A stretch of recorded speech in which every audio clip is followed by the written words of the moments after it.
যিদিনাখন আপোনাৰ মোৰ দেহৰ পৰা আত্মা ওলাই যাব, আপুনি কৰি থৈ যোৱা ফিক্সড ডিপজিটৰ ধনটো আপুনি ভোগ কৰিবলৈ নাপায়। কোনে কৰিব? নমিনীয়ে। আপুনি খাব নাপায়।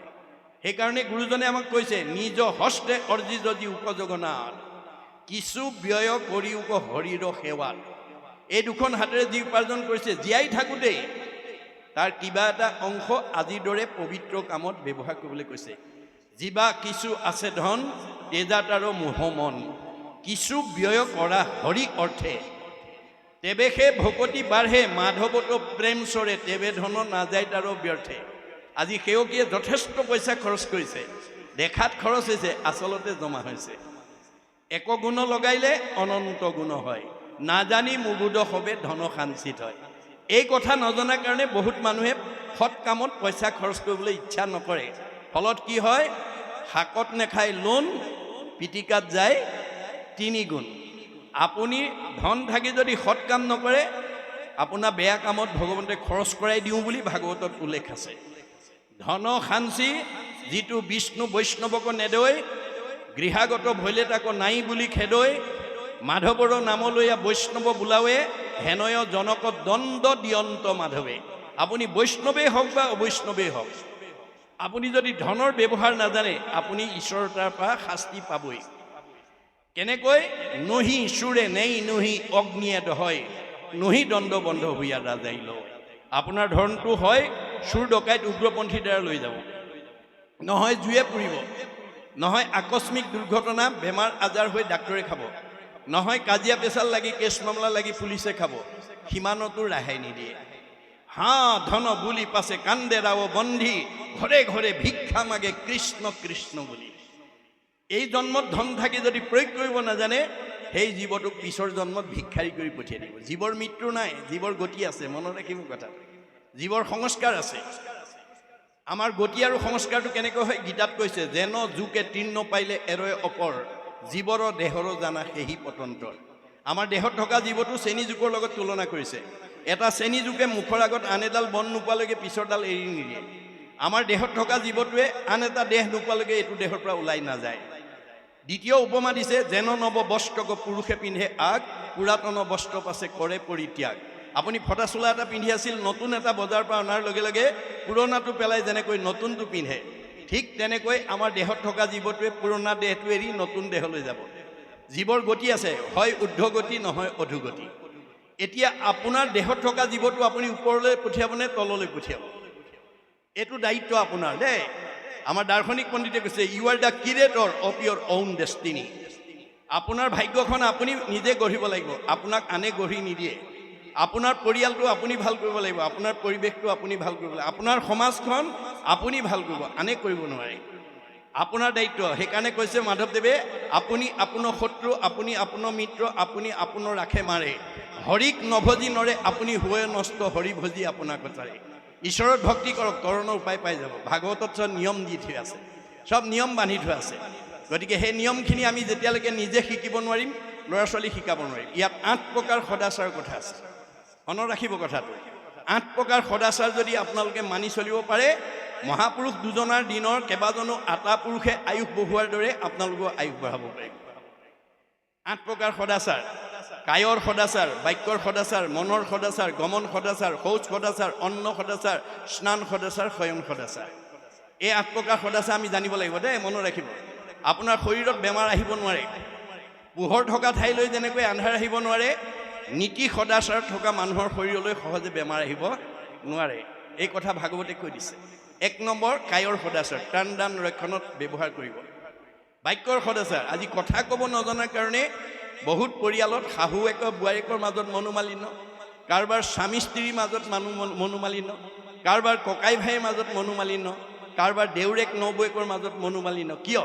কথা ক'ব নজনাৰ কাৰণে। মনত ৰাখিব, এগৰাকী ভাৰ্যাই স্বামীক কেনেকৈ কথা ক'ব লাগে তাক নজনাৰ কাৰণে বহুত স্বামীয়ে ভাৰ্যাক বেয়া পায়। আৰু এজন স্বামীয়ে ভাৰ্যাক কেনেকৈ মৰমেৰে কথা ক'ব লাগে তাক নজনাৰ কাৰণে বহুত ভাৰ্যাই স্বামীক বেয়া পায়। এগৰাকী শাহুৱেকে বোৱাৰীয়েকক কেনেকৈ নিজৰ ছোৱালীৰ দৰে মৰম কৰি কথা ক'ব লাগে তাক নজনাৰ কাৰণে বহুত শাহুৱেকক বোৱাৰীয়েকে বেয়া পায়। বহুত বোৱাৰীয়ে শাহুৱেকক কেনেকৈ নিজৰ মাতৃৰ দৰে ভক্তিভাৱে কথা ক'ব লাগে তাক নজনাৰ কাৰণে বহুত বোৱাৰী শাহুৱেকে বেয়া পায়। বহুত দেউৰেকক নবৌকে বেয়া পায়, বহুত নবৌকক দেউৰেকে পায়, ইত্যাদি ইত্যাদি। গণ্ডগোলটো ক'ত লাগিল? কথা ক'ব নাজানে, কথা ক'ব নাজানে। কথা ক'ব নাজানিলে আপুনি কেতিয়াও পৰিয়ালত মিলা প্ৰীতিয়ে থাকিব নোৱাৰিব। এই কথা ভাগৱতে কৈছে। আমাৰ কথা কোৱাৰ ব্যৱস্থাটো কেনেকুৱা হ'ব লাগিব? সত্য, প্ৰিয়, হিত। আমি সদায় সঁচা কথা ক'ব লাগিব। মনত ৰাখিব, সঁচা কথা কোৱা মানুহে কালেও ভয় নকৰে। মূৰ তুলি কথা কয়, সাহসেৰে কথা কয়। মিছা কথা কোৱা মানুহে তললে মূৰ কৰি থাকে, ধৰা পৰাৰ ভয় কৰে। ঘৰখনৰ সঁচা কথা কোৱাজনলৈ বাকী মিছা কথা কোৱাবিলাকে ভয় কৰে। সমাজত সঁচা কথা কোৱাজনলৈ মিছা কথা কোৱাবিলাকে ভয় কৰে। মনত ৰাখিব কথা। আমাক ভাগৱতে নিয়ম বান্ধি দিছে, কথা সদায় সঁচা ক'ব, কিন্তু কওঁতে কি ক'ব লাগিব? সত্য হ'ব লাগিব দেই। সঁচা কথা ক'লোঁ বুলি অহংকাৰে ক'লে নহ'ব। প্ৰিয়, শুনিবলৈ ভাল পোৱাকৈ ক'ব, আৰু হিত, উপকাৰ কৰিব লাগিব। আপুনি কোৱা কথাটোৱে আনৰ উপকাৰ হ'ব লাগিব। তেতিয়া আপুনি সুখ শান্তি বিচাৰিব নালাগে, শান্তি আপোনাৰ ঘৰলৈ নিজে আহিব। আপুনি ৰাতিপুৱা শুই উঠাৰ পৰা গধূলা খোৱালৈকে যদি কৃষ্ণ কথা কয়, শুনে, গায়, বন্ধু বান্ধৱ পালে যদি পাতে, তেতিয়া আপুনি আনন্দ বিচাৰিব নালাগে, আনন্দ আপোনাৰ ঘৰলৈ বিচাৰি আহিব। কপিলে আখ্যানতে কৈছে, মূৰশুনিৰ মল কথা কহন্ত শুনন্ত, মুতবিনে চিত্ত আন দেৱত নেদন্ত, পৰম আনন্দ আহি মনত মিলয়, দেৱে তাক আৰু তিনি তাপে নচুৱায়। আমাৰ স্বভাৱটো কেনেকুৱা হ'ব লাগে? ৰাতিপুৱা শুই উঠাৰ পৰা গধূলা খোৱালৈকে বন্ধু বান্ধৱ আলহী অতিথি ভকত বৈষ্ণৱ পালে আমি ঈশ্বৰৰ কথা পাতিব লাগে, ক'ব লাগে, গাব লাগে, শুনিব লাগে, বছ, আনন্দ নিজে আহিব। কিন্তু আমাৰ এতিয়া কি হয়? ৰাতিপুৱা শুই উঠাৰ পৰা গধূলা খোৱালৈকে বহু মানুহ আছে, সৰহসংখ্যক মানুহে লগৰ বন্ধু বান্ধৱ পালে পৰ চৰ্চা, পৰ নিন্দা, পৰ সমালোচনা পাতে। আপুনি কৰা আলোচনাটোৱে যদি আনৰ অন্তৰত দুখ দিয়ে, এই কথা পতা দুজনৰ কি হ'ব? যি পৰ চৰ্চা কৰি আনক দুখ দিয়া কথা পাতি আছে, তেওঁলোকৰ কি হ'ব? আমাৰ বেদে কৈছে, পাপায় পৰপীড়নম। আপোনাৰ কথাই যদি আনক আঘাত দিয়ে, কাক আঘাত দিছে? চবতে ভগৱান আছে, চবতে আত্মা আছে। গতিকে আত্মাক আঘাত দি আপুনি কেতিয়াও সুখী হ'ব নোৱাৰিব। আনক দুখ পোৱা কথা কোৱাৰ লগে লগে পাপায় পৰপীড়নম, আপোনাৰ জীৱনলৈ পাপ আহি যাব। পাপ অহাৰ লগে লগে আপোনাৰ জীৱনলৈ দুখ দুৰ্গতি নিজে আহিব আৰু আয়ুস কাটি দিব। মনত ৰাখিব দেই, পৰ চৰ্চা, পৰ নিন্দা কৰি আনক দুখ দিয়া স্বভাৱ যাৰ আছে, আজি ইয়াতে এৰিব দেই। আপোনালোকে পৰৰ দুখ দিয়া, পৰ চৰ্চাৰ কথা পাতিব পাৰিব, কিন্তু আপোনাৰ আয়ুস কমি যাব আৰু দুখ দুৰ্গতি আপোনাৰ ঘৰলৈ নিজে আহিব। আপুনি বিচাৰিব নালাগে, আপোনাৰ নিজে ভগৱন্তই পঠাই দিব।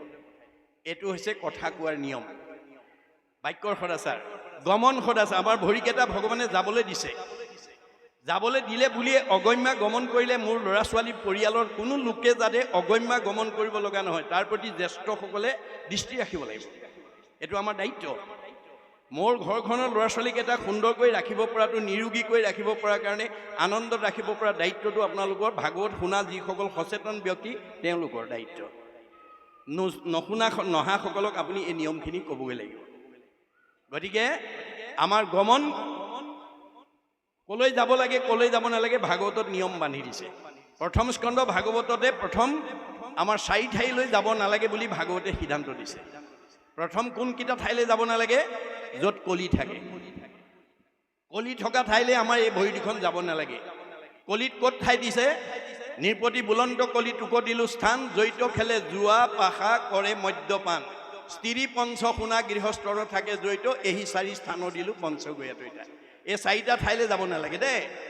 মদ ভাং খোৱা, জুৱা পাশা খেলা, পৰস্ত্ৰী আসক্ত, হিংসা ধৰ্ম। প্ৰথম আমি এই 4টা জেগালৈ যাব নালাগে। গ'লেই আপোনাক কলিয়ে পাব, কলিয়ে পালে আপোনাৰ দুৰ্গতি আহি যাব। মনত ৰাখিব।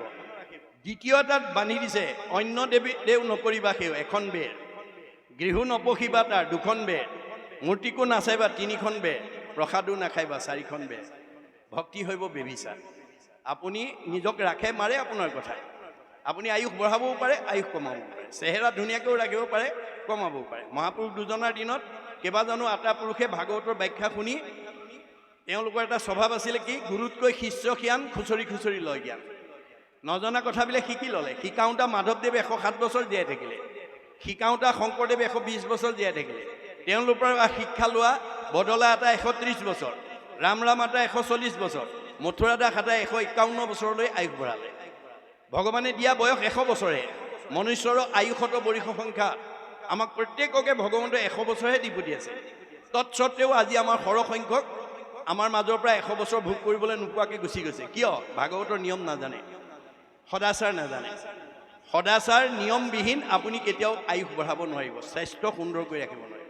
সেইকাৰণে ভাগৱত শুনিবলৈ আহিব লাগে। ভাগৱতৰ ব্যৱস্থাটো প্ৰত্যেকখন ঘৰতে আপোনালোকে ল'ৰা ছোৱালীৰ জন্মদিনত হওক, গুৰুগৃহ প্ৰতিষ্ঠা দিৱস হওক, ঘৰ প্ৰতিষ্ঠা দিৱস হওক, বাৰ্ষিক সেৱা হওক, পাতক আপোনালোকে। জীয়াই থকা কালত যদি প্ৰথম স্কন্ধ বা দ্বাদশ স্কন্ধ ভাগৱত শুনাৰ সৌভাগ্য ল'ব পাৰে, আপুনিও পৰীক্ষিতৰ দৰে গতি পাব। পৰীক্ষিতে যদি দ্বাদশ স্কন্ধ শুনাৰ কাৰণে গতি পালে, আপুনি মই পাম নে নাপাম? এই কথা আমি বিশ্বাসেৰে ল'ব লাগিব দেই। মহাত্মা গান্ধীয়ে কৈছে, religious beliefs are based on faith. ধৰ্ম দৰ্শন বিশ্বাসৰ ওপৰত নিৰ্ভৰ কৰে। Religion is not really what is grasped by brain but by heart. ধৰ্ম দৰ্শন মগজে ঢুকি পোৱা বস্তু নহয়, কাৰোবাক দেখুৱাই দিব পৰা বস্তু নহয়। ই অন্তৰৰ উপলব্ধিৰ বস্তু। উপলব্ধিয়ে সংস্কাৰ আনে, মনত ৰাখিব। আপুনি অকল ভাগৱত শুনি থাকিলেই নহ'ব, পঢ়ি থাকিলেই নহ'ব, উপলব্ধি কৰিব লাগিব। প্ৰতিটো কথা উপলব্ধি কৰিব লাগিব। দাৰ্শনিক পণ্ডিতে কৈছে, ভগৱানে আমাক প্ৰত্যেককে প্ৰতিভা দিছে, কিন্তু প্ৰতিভাটো আপুনি প্ৰণালীবদ্ধ প্ৰয়োগৰ দ্বাৰা তাক বিজ্ঞানলৈ উত্তৰণ কৰিবলৈ কৈছে। বিজ্ঞানটোক উপলব্ধিৰ দ্বাৰা দৰ্শনলৈ উত্তৰণ কৰিবলৈ কৈছে। দৰ্শনটোক উপলব্ধিৰ দ্বাৰা ধৰ্মত নি প্ৰতিষ্ঠা কৰিবলৈ কৈছে। ধৰ্ম ৰক্ষতি ৰক্ষিত। আপোনালোকক ভগৱানে দি পঠিওৱা প্ৰতিভাটো যদি আপোনালোকে প্ৰয়োগ কৰিব জানি পেলাই যদি ধৰ্মত প্ৰতিষ্ঠা কৰিব পাৰে, ধৰ্মই আপোনালোকক ৰক্ষণাবেক্ষণ দিব। আমাক প্ৰয়োগ নীতি কেনেকৈ হ'ব লাগে? দাৰ্শনিক পণ্ডিতে কৈছে যে systematic knowledge is science, realise science is philosophy, realise philosophy is religion, religion is the highest sense of philosophy. প্ৰণালীবদ্ধ জ্ঞানক বিজ্ঞান বুলি কৈছে। বিজ্ঞানটোক যেতিয়া উপলব্ধি কৰিব দৰ্শন, দৰ্শনটোক যেতিয়া উপলব্ধি কৰিব ধৰ্ম, ধৰ্মতকৈ আৰু শ্ৰেষ্ঠ দৰ্শন দ্বিতীয় নাই। শংকৰদেৱে এটা বাক্যত বুজাই দিছে, যতেক দেখা খোজ সমুদায়, হস্তিৰ খোজত সবে লুকায়, এহিমতে যত বিশ্ব সমস্ত, কৃষ্ণতে জানা সবে যাই অস্ত। প্ৰকৃতি জগতত যিমানবিলাক জীৱ জন্তু আছে, সব জন্তুৰ খোজ হাতীৰ খোজত লুকাই যায়। হাতীৰ খোজতকৈ ডাঙৰ খোজ একো প্ৰাণীৰ নাই। পৃথিৱীত যিমান ডাঙৰ মানুহ নহওক, ৰাষ্ট্ৰপতিও কৃষ্ণতে বিলীন হ'ব লাগিব, সাধাৰণ নাগৰিকো কৃষ্ণতে বিলীন হ'ব লাগিব, MLA মিনিষ্টাৰো কৃষ্ণতে বিলীন হ'ব লাগিব, ঠেলাৱালা ৰিক্সাৱালাও কৃষ্ণতে বিলীন হ'ব লাগিব। আপোনালোকৰ এইখন গাঁৱৰ ধনী মানুহজনো কৃষ্ণতে বিলীন হ'ব লাগিব, দুখীয়া মানুহজনো কৃষ্ণতে। কৃষ্ণৰ ব্যতিৰেকে আৰু দ্বিতীয় নাই। সেইকাৰণে গুৰুজনে কৈছে, কৃষ্ণক পুজিলে পূজা সমস্তৰে হয়, পৃথকে পুজিলে পূজা কেহু নলয়। আপুনি ঘৰত কৃষ্ণক ৰাখিবলৈ যত্ন কৰক। কৃষ্ণ যেতিয়া থাকিব, আনন্দ থাকিব। কৃষ্ণক আপুনি বিচাৰিব নালাগে, কৃষ্ণহে আপোনাৰ ঘৰ বিচাৰে। ভাগৱতে কৈছে, মনত ৰাখিব কথাটো। ভাগৱতৰ নিয়ম মানি দিছে, যিখন ঘৰত পুৱা গধূলি ধূপ ধূনা জ্বলিব, ঈশ্বৰ উপাসনা কৰিব, সেইখন ঘৰত কৃষ্ণ নিজে আহিব। যেই নাম সেই হৰি, জানা নিষ্ট কৰি, নামৰ সংগ নচাৰন্ত হৰি। যিখন ঘৰত কৃষ্ণ থাকিব, পৰিয়ালটো আনন্দত থাকিব, মিলা প্ৰীতিত থাকিব, মৰম চেনেহত থাকিব, একতাৰ দোলেৰে বান্ধ খাই থাকিব। আজি তাৰিখলৈকে যিখন ঘৰত গুৰুগৃহ নাই বা উপাসনা ঠাই নাই, সেইখন ঘৰলৈ কোন আহিব? ভাগৱতে নিয়ম মানি দিছে, শ্ৰৱণ কীৰ্তন জৈত কৃষ্ণ নকৰে, তৈতেখে ৰাক্ষসীগণে বিঘিনি আচৰে। যিখন ঘৰত পুৱা গধূলি ধূপ ধূনা নজ্বলে, ঈশ্বৰ উপাসনা নকৰে, সেইখন ঘৰলৈ অঘাসুৰ, বকাসুৰ, পলম্বাসুৰ, অৰিষ্টাসুৰ, পুতনা, ব্যোমাসুৰ, ধেনুকাসুৰ চব অসুৰবিলাক আহি যাব। কায়িকভাৱে নহয়, স্বভাৱগতভাৱে আহিব, গুণগতভাৱে আহিব। আপোনালোকৰ এই বনাই পথলিয়াল গাঁৱৰ এনেকুৱা গৃহস্থী আছে, কথা ক'বই নোৱাৰি, টিঙিচকে খং উঠেই, কথা ক'বই নোৱাৰি, লাঠিডাল উলিয়াই আনেই, কথা ক'বই নোৱাৰি, ঠেহ পেচ লাগি 3 দিন মানলৈ চকু পানী উলিয়াই ভাত পানী নাখায়। তেনেকুৱা স্বভাৱৰ পৰিয়াল যিখন ঘৰত আছে, সেইখন অসুৰ থকা পৰিয়াল। এতিয়া সেই অসুৰখিনিক যেতিয়ালৈকে আপুনি বাহিৰ কৰি দিব নোৱাৰিব, মাৰিব নোৱাৰিব, সেইখন ঘৰত কেতিয়াও শান্তি প্ৰতিষ্ঠা নহ'ব। এই কথা ভাগৱতে কৈ আছে। গুৰুজনাৰ দিনৰ এজন আতা পুৰুষে এই বিষয়ে কৈছে, ব্ৰহ্মাক মাৰিবা, বিষ্ণুক মাৰিবা, ৰুদ্ৰক নিদিবা ঠাই, মহা মহা মহন্ত আহিলে কোবাই মাৰিবা, তেহে ভগতি পায়। গতিকে ব্ৰহ্মাক মাৰিবা, ৰজগুণ মাৰিব লাগিব। মাৰা মানে সংস্কাৰ। আপুনি ৰজগুণৰ মানুহ হ'লে কেতিয়াও শান্তি নাপায়। ৰুদ্ৰক মাৰিবা, তমগুণ মাৰিব লাগিব। খঙাল মানুহে কেতিয়াও শান্তি প্ৰতিষ্ঠা কৰিব নোৱাৰে। বিষ্ণুক মাৰিবা, সতগুণকো মাৰিব লাগিব। তেতিয়াহে আপোনাৰ মহা মহা মহন্ত মানে কাম, ক্ৰোধ, লোভ, মোহ, মদ, মাৎসৰ্য, এই বেয়া গুণবিলাকক মৰিয়াই খেদিব লাগিব। অৰ্থাৎ আপুনি পৰচৰ্চা, পৰনিন্দা কৰিব নালাগিব। লগ বন্ধু পালে যেতিয়া আপুনি পৰৰ কথা পৰিৱৰ্তে ঈশ্বৰৰ কথা পাতিব, সেই গুণটোৱে আহাৰ খাবলৈ নাপায়, সেইখন ঘৰৰ পৰা ওলাই গুচি যাওক। ইয়াৰ তাত থাকিলে আৰু নহ'ব দেই, বছ। মনত ৰাখিব দেই, আহাৰ নিদিব আপুনি। বেয়া স্বভাৱক কেতিয়াও আহাৰ নিদিব। বেয়া স্বভাৱক যদি আহাৰ দি থাকে সি শক্তি সবল হৈ থাকিব, সি শক্তি পাব, পালে মানে তাৰ ক্ষমতাটো বা কাৰ্যকৰী শক্তিটো বাঢ়ি গৈ থাকিব। সি মানুহ লগ পালে পৰচৰ্চা পৰনিন্দাত লাগি যাব। মনত ৰাখিব কথাটো।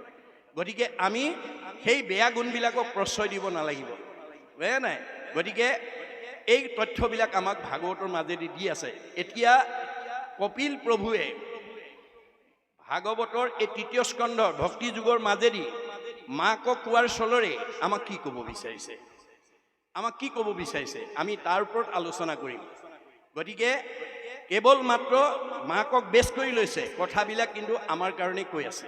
আমি ইয়াৰ পৰা সেই তথ্যখিনি সংগ্ৰহ কৰি আমাৰ পাৰিবাৰিক জীৱন, দাম্পত্য জীৱন, যুগ্ম জীৱন, সাংসাৰিক জীৱন, সামাজিক জীৱনত আমি প্ৰয়োগ কৰিব লাগিব। আপুনি ভাগৱতৰ নীতি যদি প্ৰয়োগ কৰিব নোৱাৰে তেতিয়াহ'লে আপুনি কেতিয়াও শান্তি প্ৰতিষ্ঠা কৰিব নোৱাৰিব। গতিকে এই 8 প্ৰকাৰ সদাচাৰৰ ভিতৰত মই ক'লেকে ক'লোঁ, কায়ৰ সদাচাৰ, বাক্যৰ সদাচাৰ, গমন সদাচাৰ, শৌচ সদাচাৰ 4 নম্বৰ। আমি প্ৰত্যেকেই প্ৰস্ৰাৱ পায়খানা কৰি গা পা ধোৱা নিয়মটো আমাৰ প্ৰত্যেকৰ থাকিব লাগিব, তেতিয়া শৰীৰটো সুস্থ হয়। তাৰমানে বেয়া গুণবিলাক ৰুমৰ মানে ঘূৰিয়ে ঘূৰিয়ে সোমাই আহে, তাক আমি মাটি পানী লৈ ধুই গা পা ধুই পৰিষ্কাৰ কৰিব লাগে। কিন্তু গুৰুজনাৰ দৰ্শন যে আপুনি গাটো ধুই পেলাই বাহিৰটো শুদ্ধ কৰিলেই নহ'ব, আপুনি ভিতৰটোও শুদ্ধ কৰিব লাগিব। আপোনাৰ মনটোৱে যদি অপবিত্ৰ হৈ থাকে, আপুনি যিমান পবিত্ৰতা নাথাকক আপুনি কেতিয়াও মানে সুস্থ শৰীৰৰ মানুহ হ'ব নোৱাৰিব। যাৰ মনটো ভাল নাই সি যিমান ঘিউ মৌ খাওক সি শৰীৰ সুস্থ কৰি ৰাখিব নোৱাৰে, তাৰ হাড়লৈকে শুকাই যাব বুলি কৈছে। যাৰ মনত শান্তি নাই, বাইবেলত চলোমনে কৈছে merry heart do it good like a medicine, a broken heart dried the bone. যাৰ অন্তৰত আনন্দ থাকিব মেডিচিনৰ দৰে কাম কৰিব, চেহেৰা ধুনীয়া কৰিব, পৰমায়ুস বঢ়াই দিব, কমনীয়তা বঢ়াই দিব। যাৰ হৃদয়ত দুখ বেদনাই ভৰি থাকিব সি আৰু ঘিউ মৌ খাওক, হাড়লৈকে শুকাই যাব। আহাৰে চেহেৰা ভাল কৰিব নোৱাৰে যদি মনটো আনন্দত ৰাখিব নোৱাৰে। এতিয়া মনটো আনন্দত ৰাখিবলৈ হ'লে কপিলে মাকক কৈছে, মূৰ শুনিৰ মল কথা কহন্ত শুনন্ত, মোত বিনে চিত্ৰ আনন্দ দেৱত নেদন্ত, পৰম আনন্দ আহি মনত মিলে। বাছ আনন্দ নিজে আহিব, আপুনি বিচাৰিব নালাগে, মাত্ৰ অভ্যাস কৰক। You have to keep the practice of remembrance, নাম স্মৰণ every day, every hour, rather every second.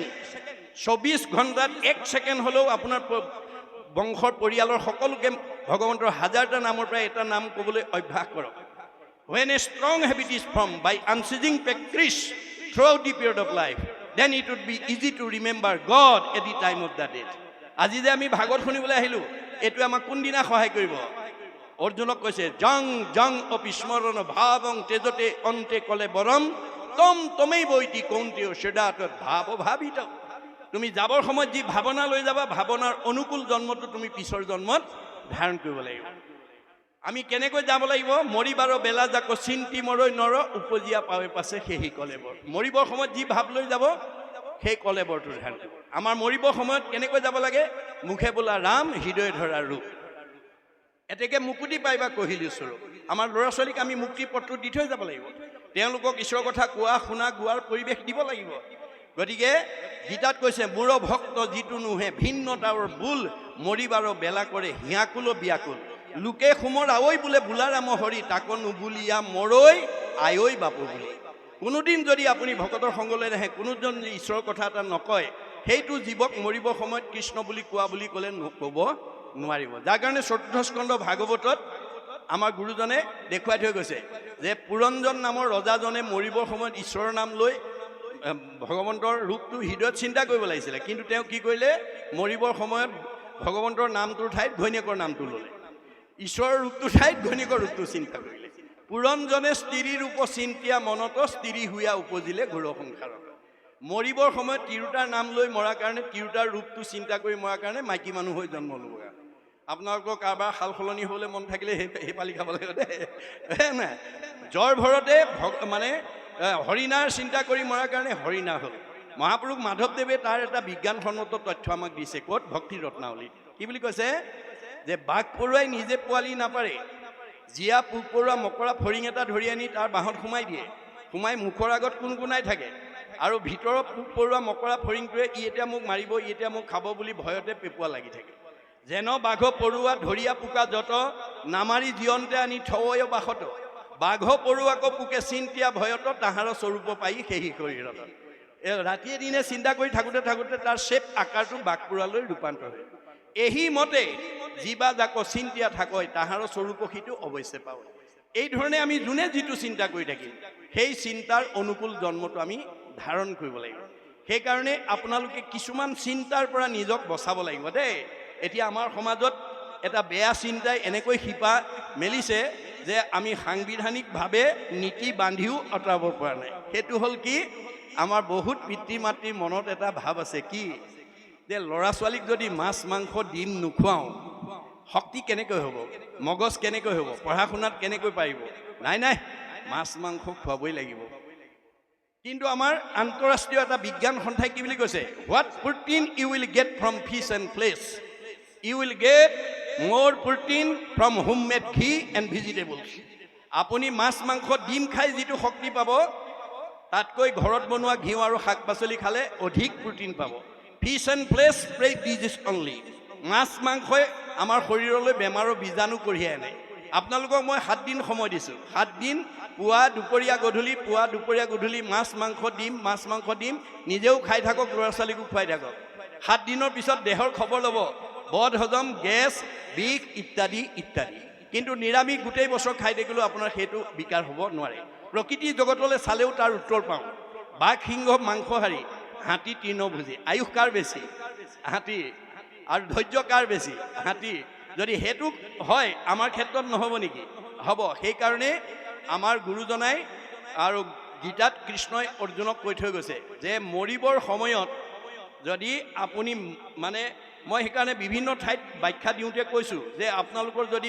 মাছ মাংস খোৱাৰ অভ্যাস আছে কালিৰ পৰা এৰি দিয়ক বুলি মই নকওঁ কিন্তু আপোনালোকে ভাগৱতৰ দৰ্শন মতে বেদৰ দৰ্শন মতে আপোনালোকে খাওঁতে কিন্তু ভগৱানক এটা কথা জনাবলৈ নাপাহৰিব কাৰণ ভগৱান আপোনাৰ হৃদয়তে আছে দেই সমস্ত ভূতৰে মই আছোঁ হৃদয়ত কিয় আছোঁ যাদৃশী ভাৱনা জৈছ সিদ্ধি ভৱতি তাদৃশী যোনে যেনেকৈ ভাবে তেওঁৰ মনৰ ভাৱনা তেনেকৈয়ে পূৰণ কৰিবৰ কাৰণে মই হৃদয়তে আছে আপুনি খাওঁতে মাত্ৰ ক'ব প্ৰভু এৰিব পাৰিলে ভাল হয় খাইছে আৰু কিন্তু কথাটো তেওঁক জনাব প্ৰভু এৰিব পাৰিলে ভাল হয় এমাহ দিছোঁ সময় দেই এমাহ সময় অন্তৰৰ পৰা আপুনি শুদ্ধভাৱে ভগৱানক নিবেদন কৰক এমাহৰ পিছত আপোনাক সেই খোৱাৰ লোভটো নাইকিয়া কৰি দিব তাকে নকৰি যদি একেবাৰে যোৱাৰ সময় লাগে আৰু আমাৰ কিছুমান বুঢ়া বুঢ়ী আছে মৰিব সময়ত ল'ৰা ছোৱালীয়ে সোধে দেউতা কি খাব মা কি খাব বোলে কোনোবাই ক'ব পাৰ মাংস কোনোবাই ক'ব হাঁহৰ মাংস কোনোবাই ক'ব খাচী মাংস যাৰ যি ৰুচি জানে যি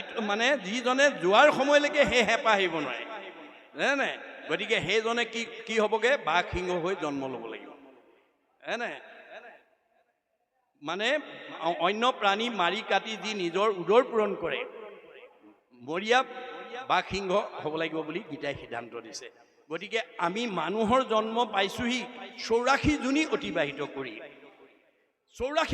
অতিবাহিত কৰি মানুহ জন্ম পাইছোঁ বিংশতি লক্ষণম স্থাৱৰম আমি প্ৰত্যেকে 20 লক্ষবাৰ বিভিন্ন প্ৰজাতিৰ গছ গছনি হৈ আছোঁ নৱলক্ষম জলজ 9 লক্ষবাৰ বিভিন্ন প্ৰজাতিৰ মাছ মগৰ হৈ আছোঁ নৱলক্ষম কুৰ্মাঞ্চ 9 লক্ষবাৰ আমি বিভিন্ন প্ৰজাতিৰ উভচৰ প্ৰাণী কাছৰ জন্ম পাইছোঁ 30 লক্ষ পশুৰ নাম 30 লক্ষবাৰ আমি বিভিন্ন প্ৰজাতিৰ জীৱ জন্তুৰ মানে জন্ম ধাৰণ কৰি আহিছোঁ 10 লক্ষ পক্ষী নাম 10 লক্ষবাৰ বিভিন্ন প্ৰজাতিৰ চৰাই চিৰিকটি হৈ আহিছোঁ 70 লক্ষ বানৰা 4 লক্ষবাৰ আমি বিভিন্ন প্ৰজাতিৰ বান্দৰৰ জন্ম পাইছোঁ 2 লক্ষ অৰ্ধমানৱ বা হিতাহিত জ্ঞানশূন্য 2 লক্ষবাৰ হিতাহিত জ্ঞানশূন্য অৰ্ধমানৱ চিম্পাঞ্জীৰ দৰে জন্ম ধাৰণ কৰিছোঁ তথৌ মনুষ্যৰ প্ৰাপ্য তত কৰ্মানি সাধৈ তাৰপিছতে আমি পুণ্য সঞ্চয় কৰি সৌভাগ্যক্ৰমে মানুহ নামৰ উপাধিটোলৈ প্ৰমোচন পাইছোঁ মানুহ নামৰ উপাধিটোলৈ প্ৰমোচন পালে আজিৰ দৰে সংঘবদ্ধভাৱে ঈশ্বৰৰ কথা শুনি আমাৰ জীৱই গতি পাব পাৰে মনত ৰাখিব দেই মানুহৰ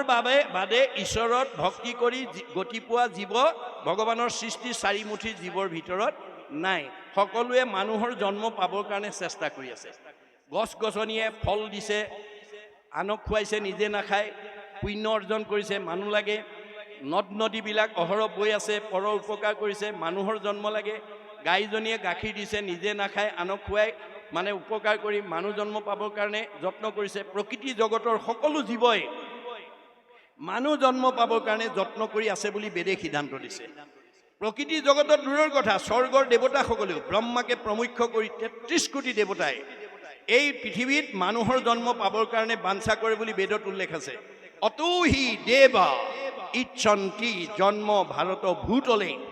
এই পৃথিৱীত মানুহৰ জন্ম পালে ঈশ্বৰত ভক্তি কৰি জীৱই মুক্তি লাভ কৰিব পাৰে। এই ব্যৱস্থাটো আনৰ নাই। সেইকাৰণে দেৱতাসকলেও মানুহৰ জন্ম পাবৰ কাৰণে বাঞ্ছা কৰে। আৰু আমি মানুহৰ জন্ম পাই যদি সেই উপলব্ধি নকৰোঁ, আমাক আকৌ কলৈ লৈ যাব? গছ গছনিবিলাক ওপৰলৈ আহি আছে, এইটো খালী জেগা হৈ আছে। মনুষ্যৰ জন্ম পাই হৰি নভ জীৱা অৱশ্যে হৈবা ভাই তিনতো ৰখিলা। আকৌ আমাক নি পেলাই আগৰ জেগালৈ লৈ গৈছে। এই চকৰিটোকে ঘূৰাই আছে দেই। চক্ৰবত পৰিৱৰ্তনতে দুখানিছ সুখানিছ। সুখ দুখৰ চকৰিটো কৰ্মৰ ওপৰত ভিত্তি কৰি ঘূৰাই আছে। গতিকে আপুনি জীয়াই থাকোঁতে সুখীও হ'ব পাৰে, দুখীও হ'ব পাৰে, কিন্তু সুখ আৰু দুখটো বিচাৰিব নালাগে, কৰ্মই আনিব। আপুনি আনক হিংসা কৰি আনক দুখ দিব, আপোনাৰ ঘৰলৈ দুখ নিজে আহিব। আপুনি আনক উপকাৰ কৰিব, আপোনাৰ ঘৰলৈ সুখ আহিব। বছ ইমানেই কথা আৰু, বেছি জানিব নালাগে দেই। ভাগৱতৰ মাত্ৰ দুটা, ভগৱানে মাত্ৰ দুটা সৃষ্টি কৰিছে, আন্ধাৰ পোহৰ, দিন ৰাতি, সুখ দুখ, ভাল বেয়া, ভক্তি মায়া। তপটো বটুম দুটাৰ ওপৰত জীৱবিলাকক লৈ খেলা কৰি আছে। এতিয়া আমি ভাগৱত শুনি সেই ৰহস্যটো ভেদ কৰিব লাগিব। কাৰণ ব্যাসক একদম বিদগ্ধ পণ্ডিত কৰি পঠাইছিলে ভগৱন্তই। যোৱা তোমাক মই এই যুগৰ বিদগ্ধ পণ্ডিত কৰিছোঁ, তুমি জগতৰ লোকসকলক ভাল পথে পৰিচালিত কৰিবা। কিন্তু ব্যাসে আহি কি কৰিলে? তেওঁক দিয়া যিখিনি গুণ আছিলে, তেওঁ বেদজ্ঞ, শাস্ত্ৰজ্ঞ, টিকালজ্ঞ, ধ্যানত ভগৱানক সাক্ষাৎ কৰিব পৰা যোগ্য ব্যক্তি কৰিছিল। অথচ তেওঁ প্ৰয়োগ কৰিব নজনাৰ কাৰণে জীৱন্ততে অসুস্থতাত ভোগ কৰি আছে। কেনেকৈ আছে? দিনেক পূৰ্বতে পৰাশৰ সুত ঋষি বদৰিকা শ্ৰমত আচন্ত ব্যাস বসী। বদৰিকাশ্ৰমত বহি আছে। কেনেকৈ আছে? উগুল থুগুল মন নাহি সুখ শান্তি, নপান্ত উপায় একো মনে গুণী গান্তি। উগুল থুগুল মন এটা লৈ আছে। কিয় উগুল থুগুল মনটোৱে তেওঁক প্ৰতিক্ৰিয়া কৰিছে, ভাবি তেওঁ উত্তৰ বিচাৰি পোৱা নাই। নাই অধু মুখে আছে বসি হুয়া নিশ বদ, সেই বেলা তৈতে আখি মিলিল নাৰদ। আপুনি ভগৱন্তৰ ভকত হওক, আপোনাক বিপদত পৰিবলৈ নিদিয়ে। প্ৰতিনিধি পঠাই দিব ভগৱন্তই। নাৰদক পঠাই দিছে, যোৱা মোৰ ভকত বিপদত পৰিছে, আঙুলিয়াই থৈ আহা ক'ত ভুল কৰিছে।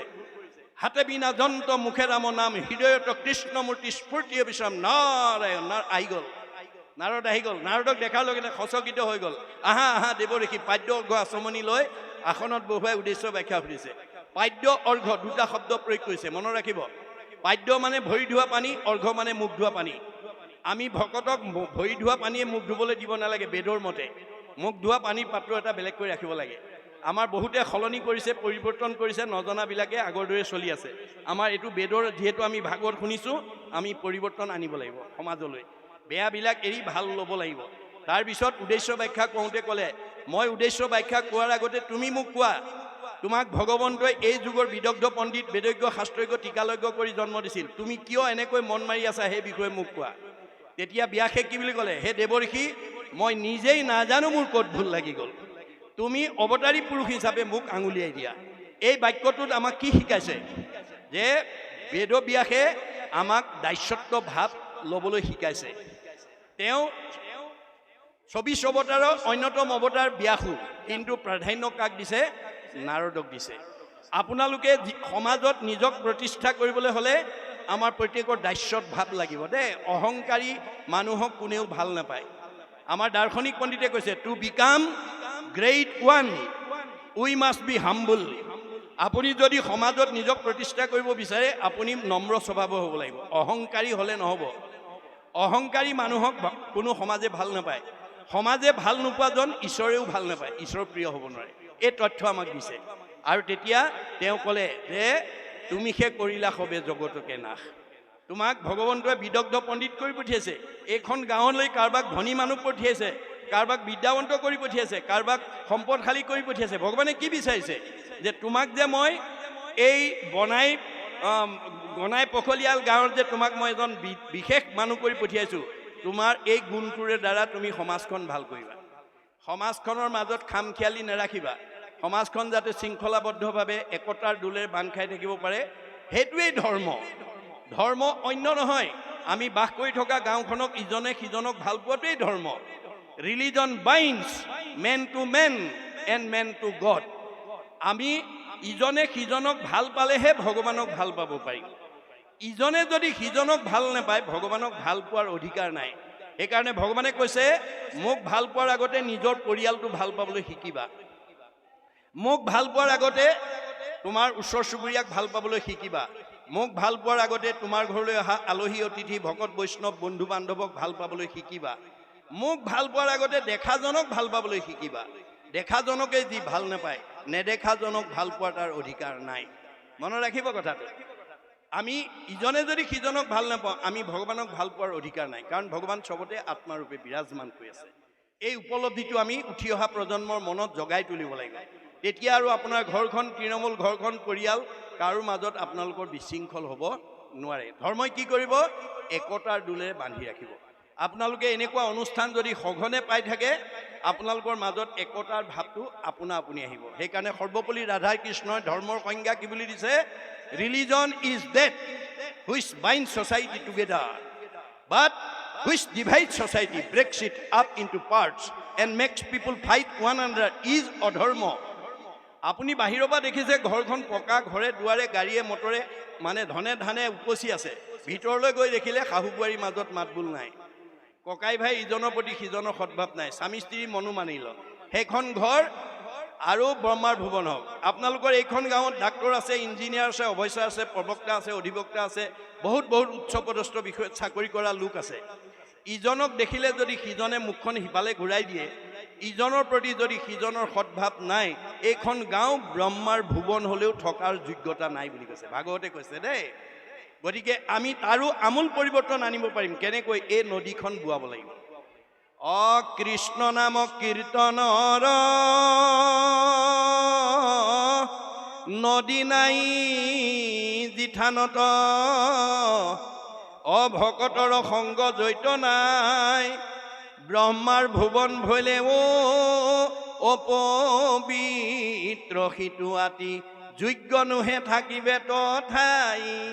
ধনে ধানে টকা পইচা আছে কিন্তু মিলা প্ৰীতি নাই, সেইখন ঘৰ কেতিয়াও বসবাসৰ যোগ্য নহয়, সেইখন সমাজ কেতিয়াও বসবাসৰ যোগ্য নহয়। গতিকে ভাগৱতৰ নীতি আদৰ্শৰে আমি যাতে সমাজখন আগুৱাই নিব পাৰোঁ তাৰ প্ৰতি গুৰুত্ব দিব দেই।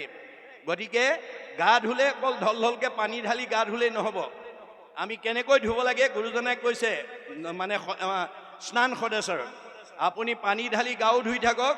জয় গুৰু শংকৰ সৰ্বগুণাকৰ যা কৰি নাহিকে উপাম, তোহাৰী চৰণে ৰেণু শতকোটি বাৰ এক কৰো প্ৰণাম, দৰশিত সুন্দৰ গৌৰ কলেবৰ জৈচন সুৰপুৰ কাষ, সকলো সভাসদ ৰঞ্জন যা কেৰি দৰ্শনে পাপ বিনাশ। আপুনি গুৰু বন্দনা গাই থাকক, 1000 এফাকি ঘোষাৰ যিমান ঘোষা মুখস্থ আছে, যিমান কীৰ্তন মুখস্থ আছে গাই থাকক, বাহিৰো চফা হ'ব ভিতৰো চফা হ'ব।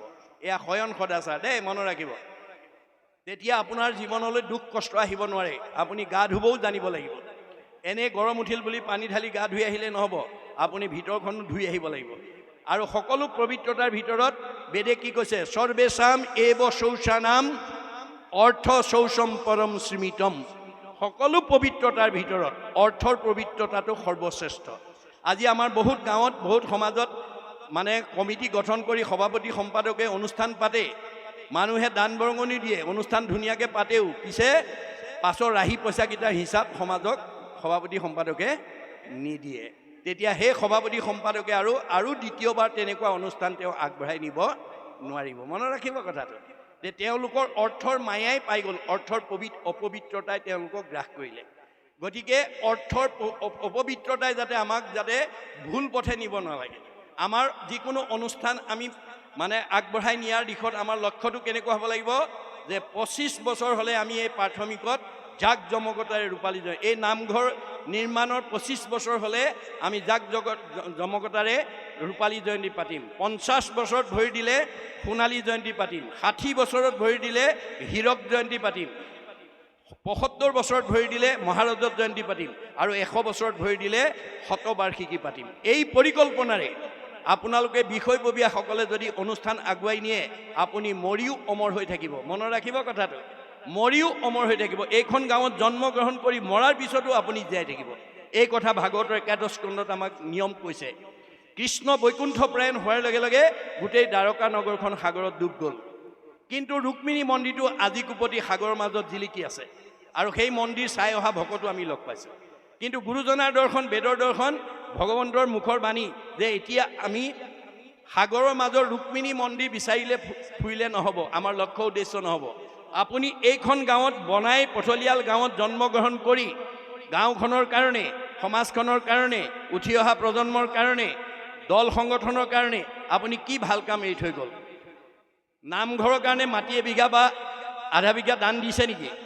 আপুনি গাঁওখনৰ ধনী মানুহ হৈ লাইব্ৰেৰী এটা বনাই গাঁৱৰ দুখীয়া ল'ৰাবিলাক পঢ়াৰ সুবিধা দিছে নেকি বাৰু? গাঁওখনৰ কোনোবা এটা চুবুৰীত কিবা এটা অভাৱ হৈছে আপুনি সেইটো নিজাববীয়াকৈ পূৰণ কৰি দিছে নেকি বাৰু? যদি দিছে আপুনি মৰিও অমৰ হৈ থাকিব, মৰিও অমৰ হৈ থাকিব। সেইটোহে আচল ৰুক্মিণী মন্দিৰ, মনত ৰাখিব। এতিয়া সাগৰৰ মাজৰ ৰুক্মিণী মন্দিৰ বিচাৰিলে ফুৰিলে নহ'ব। শংকৰ মাধৱ আজি আমাৰ মাজত কায়িকভাৱে নাই, মহাত্মা গান্ধী নাই, মানে সুধাকণ্ঠ ভূপেন হাজৰিকা নাই, বিষ্ণুপ্ৰসাদ ৰাভা নাই, জ্যোতিপ্ৰসাদ আগৰৱালা নাই, কিন্তু তেওঁলোকে সমাজৰ কাৰণে, দেশৰ কাৰণে যি অৱদান দি থৈ গৈছে সেই অৱদানে আজি তেওঁলোকক জীয়াই ৰাখিছে। গতিকে এই কথা ভাগৱতে কৈ আছে, মনত ৰাখিব কথাটো। গতিকে আমি ভাগৱতৰ নিয়মৰ মাজেদি যাতে জীয়াই থাকোঁতে শান্তি, মৰিলে সদগতি। ভাগৱতৰ নিয়ম মানি থাকিলে জীয়াই থাকোঁতে শান্তি পাব, আৰু শান্তি পোৱা জীৱই মুক্তি পাব। যি মানুহে জীয়াই থাকোঁতে অশান্তি পাব সি অধোগতি যাব। জীয়াই থাকোঁতে অশান্তি কিহে দিয়ে? যি মানুহে মানে মান সন্মান, ধন টকা পইচাত গুৰুত্ব দিয়ে। নেৰিবেক ধনে ধানে মানে আশকতি, নাপাইবে উদ্ধাৰ সখী যাইবে অধোগতি। যি মানুহে কেৱল ধন টকা পইচা, মান সন্মানৰ ওপৰত প্ৰাধান্য দি গতি কৰে সেইটো জীৱ কেতিয়াও উদ্ধাৰ হ'ব নোৱাৰে, সি তললৈ যাব। মনত ৰাখিব কথাটো, মনত ৰাখিব। এই কথা নিয়ম আমাক ভাগৱতে কৈ আছে। এইকাৰণে ভাগৱত শুনিবলৈকে আহিব লাগে। তাৰপিছত 6 নম্বৰ 5 নম্বৰ সদাচাৰটো হৈছে কি যে 7 নম্বৰটো হৈছে অন্ন সদাচাৰ। আমাৰ অন্নৰ পৰা আমাৰ শৰীৰত ব্ৰহ্ম সৃষ্টি হয়, যিটোৱে আমাক জীৱন্ত কৰি ৰাখে, যাৰ পৰা আমাৰ সতি সন্তান হয়। গতিকে অন্ন সদাচাৰৰ ক্ষেত্ৰত আমাৰ আটাইতকৈ গুৰুত্বপূৰ্ণ দায়িত্ব কোনে ল'ব লাগিব? আইসকলে ল'ব লাগিব। মনত ৰাখিব, আইসকলক বিয়া পতাৰ দিনাই স্বামীয়ে সমাজক সাক্ষী কৰি, ভাগৱতৰ সাক্ষী কৰি 7টা প্ৰতিজ্ঞাত প্ৰতিজ্ঞাবদ্ধ কৰাইছিল, যাতে মোৰ ভৱিষ্যত দাম্পত্য জীৱন, যুগ্ম জীৱন, সাংসাৰিক জীৱন, সামাজিক জীৱন যাতে মই সুস্থভাৱে আগুৱাই যাব পাৰোঁ। তাৰ কাৰণে প্ৰথম প্ৰতিজ্ঞাটো কিহৰ ওপৰত কৰাইছিল? অন্নৰ ওপৰত। কি বুলি কৈছিল? অন্ন লাভৰ কাৰণে তুমি প্ৰথম খোজ আগবঢ়োৱা।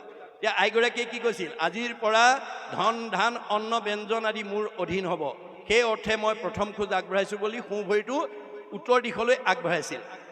এইটোৱে কি বুজাইছে? যে আমাৰ বিবাহিত আইগৰাকীয়ে স্বাভাৱিকতে স্বামীকে প্ৰমুখ্য কৰি ঘৰৰ পৰিয়াল, আলহী অতিথিক অন্ন আদি খাদ্য বস্তু প্ৰস্তুত কৰি খুৱায়। আইগৰাকীয়ে খুওৱা অন্নৰ পৰা আমাৰ প্ৰত্যেকৰ শৰীৰত 7 ধাতু সৃষ্টি হয়। অন্ন খালে ৰস, ৰসৰ পৰা তেজ, তেজৰ পৰা মাংস, মাংসৰ পৰা মেদ, মেদৰ পৰা হাড়, হাড়ৰ পৰা মজ্জা, মজ্জাৰ পৰা শুক্ৰ, শুক্ৰৰ পৰা সতি সন্তান। গতিকে 7 ধাতু সৃষ্টি হয়। গতিকে অন্ন শুদ্ধ হ'লে ব্ৰহ্ম শুদ্ধ হ'ব, ব্ৰহ্ম শুদ্ধ হ'লে আমাৰ সতি সন্তান শুদ্ধ হ'ব। এতিয়া আমাৰ কেনেকৈ অন্ন ৰান্ধিলে শুদ্ধ হ'ব? আমাৰ গীতা ভাগৱত কৈছে, সবে কৃষ্ণত পৰ জানিবা নিশ্চয়, অৰ্পণা নভলে কিছু ফল নধৰে। আইগৰাকীয়ে ৰান্ধিবলৈ নিয়া চাউল মুঠি কৃষ্ণত এমুঠি অৰ্পণ কৰি নোলোৱাকৈ ৰান্ধিব নালাগে। জলপুষ্প, ফলমূলক খাদ্যদ্ৰব্য যত অন্ন আদি কৰি সবে অৰ্পিব কৃষ্ণত। আপুনি যিটো বস্তু খাবলৈ দিয়ে তাক ঈশ্বৰত অৰ্পণ কৰি নোলোৱাকৈ দিব নালাগে। তেবে গৃহস্থৰ হিংসা দুখে নোচোয়, কৃষ্ণ অৰ্থে কৰি পুনু মুকুতিক পায়। এই নিয়ম মানি দিছে দেই। যি আইগৰাকীয়ে যদি ঈশ্বৰত অৰ্পণ কৰি অন্ন তৈয়াৰ কৰি খাবলৈ দিব পাৰে, তেতিয়া সেইখন ঘৰত 5টা অবাঞ্ছিত পাপে প্ৰতিক্ৰিয়া কৰিব নোৱাৰে। আমাৰ প্ৰত্যেক সংঘ, অনাসংঘ, বামুণীয়া, কীৰ্তনীয়া, সত্ৰ, সমাজ বুলি নহয়, আমাৰ গৃহস্থী মাত্ৰেই 5টা পাপ আমাৰ ঘৰত, প্ৰত্যেকৰ ঘৰত অবাঞ্ছিতে সাধন হয়। কি কি হয়? কন্দনী, পেশনী, চুলি, কলসী, মাৰ্জনী। গৃহস্থৰ পঞ্চ হিংসা সিজে ৰাতি দিনি। আমাৰ ৰাতিপুৱা শুই উঠাৰ পৰা গধূলা খোৱালৈকে কৰ্মবিলাক কৰোঁতে এই 5টা পাপে আমাক লগ পায়। কন্দনী মানে ঢেঁকী বা মিক্সাৰত জা জলপান প্ৰস্তুত কৰিলে ব্ৰহ্ম হত্যা হয়, তাত এটা পাপ লাগে। পেশনী মানে পতাত মছলা পিছা, সৰিয়হ পিছা, আদা পিছা, জলকীয়া পিছা, নহৰু পিচি অন্ন তৈয়াৰ কৰোঁতে তাত ব্ৰহ্ম হত্যা হয়, তাতো পাপ লাগে। চুলি মানে জুহালত বা গেছত বা ৰন্ধনশালাত অন্ন প্ৰস্তুত কৰিলে তাতো ব্ৰহ্ম হত্যা হয়, তাতো পাপ লাগে। কলসী, কলহ বা কোনো পাত্ৰত পানী আনিলে চকুৰে মনিব নোৱাৰা জীৱাণু আহে, গৰম কৰি মাৰি পেলোৱা হয়, তাতো ব্ৰহ্ম হত্যা হয়, তাতো পাপ লাগে। মাৰ্জনী, ঠাইঘৰ সাৰোঁতে মচোঁতে সূতা বাঢ়নি জাৰুত চকুৰে মনিব নোৱাৰা জীৱাণু মৃত্যুৰ মুখত পৰে, তাতো ব্ৰহ্ম হত্যা হয়, তাকো পাপ লাগে। তাৰ দুখে গৃহবাসী স্বৰ্গক নাযায়। মনত ৰাখিব, বেদে কৈছে দেই, ভগৱানে কৈছে কি বুলি কৈছে যে এই 5টা যি পাপ আমাৰ গৃহস্থী ঘৰত ৰাতিপুৱা শুই উঠাৰ পৰা গধূলা খোৱালৈকে ঘটি থাকে, এইকেইটা পাপৰ কাৰণে সেইখন ঘৰত বাস কৰি থকা জীৱকেইটা বৈকুণ্ঠত দূৰৰ কথা স্বৰ্গলৈকো যাব নোৱাৰে। কৃষ্ণ অৰ্থে কৰি পুনো মুকুতিক পায়। আইগৰাকীয়ে যদি কৃষ্ণ সংস্কৃতি অৱলম্বন কৰি যদি অন্ন তৈয়াৰ কৰিব পাৰে আৰু খাবলৈ দিব পাৰে, তেতিয়া এই 5টা পাপে স্পৰ্শ কৰিব নোৱাৰে। গতিকে ৰন্ধন কৰোঁতেও ঈশ্বৰত অৰ্পণ কৰিব লাগিব আৰু খাবলৈ দিওঁতেও কৃষ্ণ মন্ত্ৰ উচ্চাৰণ কৰি দিব লাগিব। আইসকলৰ কাৰোবাৰ যদি এইটো অভ্যাস নাই, আজিৰ পৰা আপোনালোকে আৰম্ভ কৰি দিব। খাবলৈ দিওঁতে কৃষ্ণ খাওক বুলি ক'ব। যিকোনো বস্তু কৃষ্ণ মন্ত্ৰ উচ্চাৰণ নকৰাকৈ খাবলৈ নিদিব, কাৰণ আপুনি তৈয়াৰ কৰা বস্তুটো প্ৰদূষণযুক্ত হৈ আছে, তাক প্ৰদূষণ মুক্ত কৰিব লাগিব। কেনেকৈ? কৃষ্ণৰ নামৰ দ্বাৰা। হৰি নাম হুতাসন, পাপ সুখান বন, খনে কতে দহি কৰে চন। ভগৱন্তৰ নাম জুইৰ লগত তুলনা কৰিছে, যে শুকান বনত জুই লাগিলে যেনেকৈ তৎক্ষণাৎ পুৰি নাশ হৈ যায়, আইগৰাকী মুখৰ কৃষ্ণ শব্দটোৱে সেই সময়লৈকে হোৱা পঞ্চশুনা পাপ নাইকিয়া কৰি দিয়ে। সেইকাৰণে আইসকলৰ ওপৰতে আমাৰ এখন ঘৰৰ উন্নতি নিৰ্ভৰ কৰিছে। ঋকবেদত কৈছে ন গৃহম গৃহম ইতি আহু গৃহিণী গৃহম উচ্যতে তয় আহি সহিতা সৰ্বান পুৰুষায়াম সমষ্ণুতে। যিখন ঘৰৰ আইসকলে পুৱা গধূলি নিৰ্দিষ্ট সময়ত ঘৰ দুৱাৰ সাৰি মুচি গুৰুগীপ পৰিষ্কাৰ কৰি ধূপ ধূনা জ্বলাই উপাসনা কৰিব, তেওঁ নিজেতো উদ্ধাৰ হ'বই, সেইখন ঘৰৰ সকলোৰে চতুৰ্বৰ্গ সাধন কৰিব। আৰু যিসকলৰ আইসকলে পুৱা গধূলি ধূপ ধূনা জ্বলোৱা সময়ত গ্ৰাম্য কথা পাতিব, পৰচৰ্চা কৰিব, টিভি চাই থাকিব, মোবাইল টিভি থাকিব, সেইখন ঘৰৰ পৰিৱেশ কি হ'ব? মহাভাৰতৰ বন পৰ্বত কৈছে জৈশ্য ভাৰ্যা গৃহে নাস্তি সাধিসা পুণ্য চাৰিতা অৰণ্যং তেন গন্তব্যং যথা অৰণ্যং তথা গৃহম। সেইখন ঘৰ গুচি বাঁহতল হ'ব।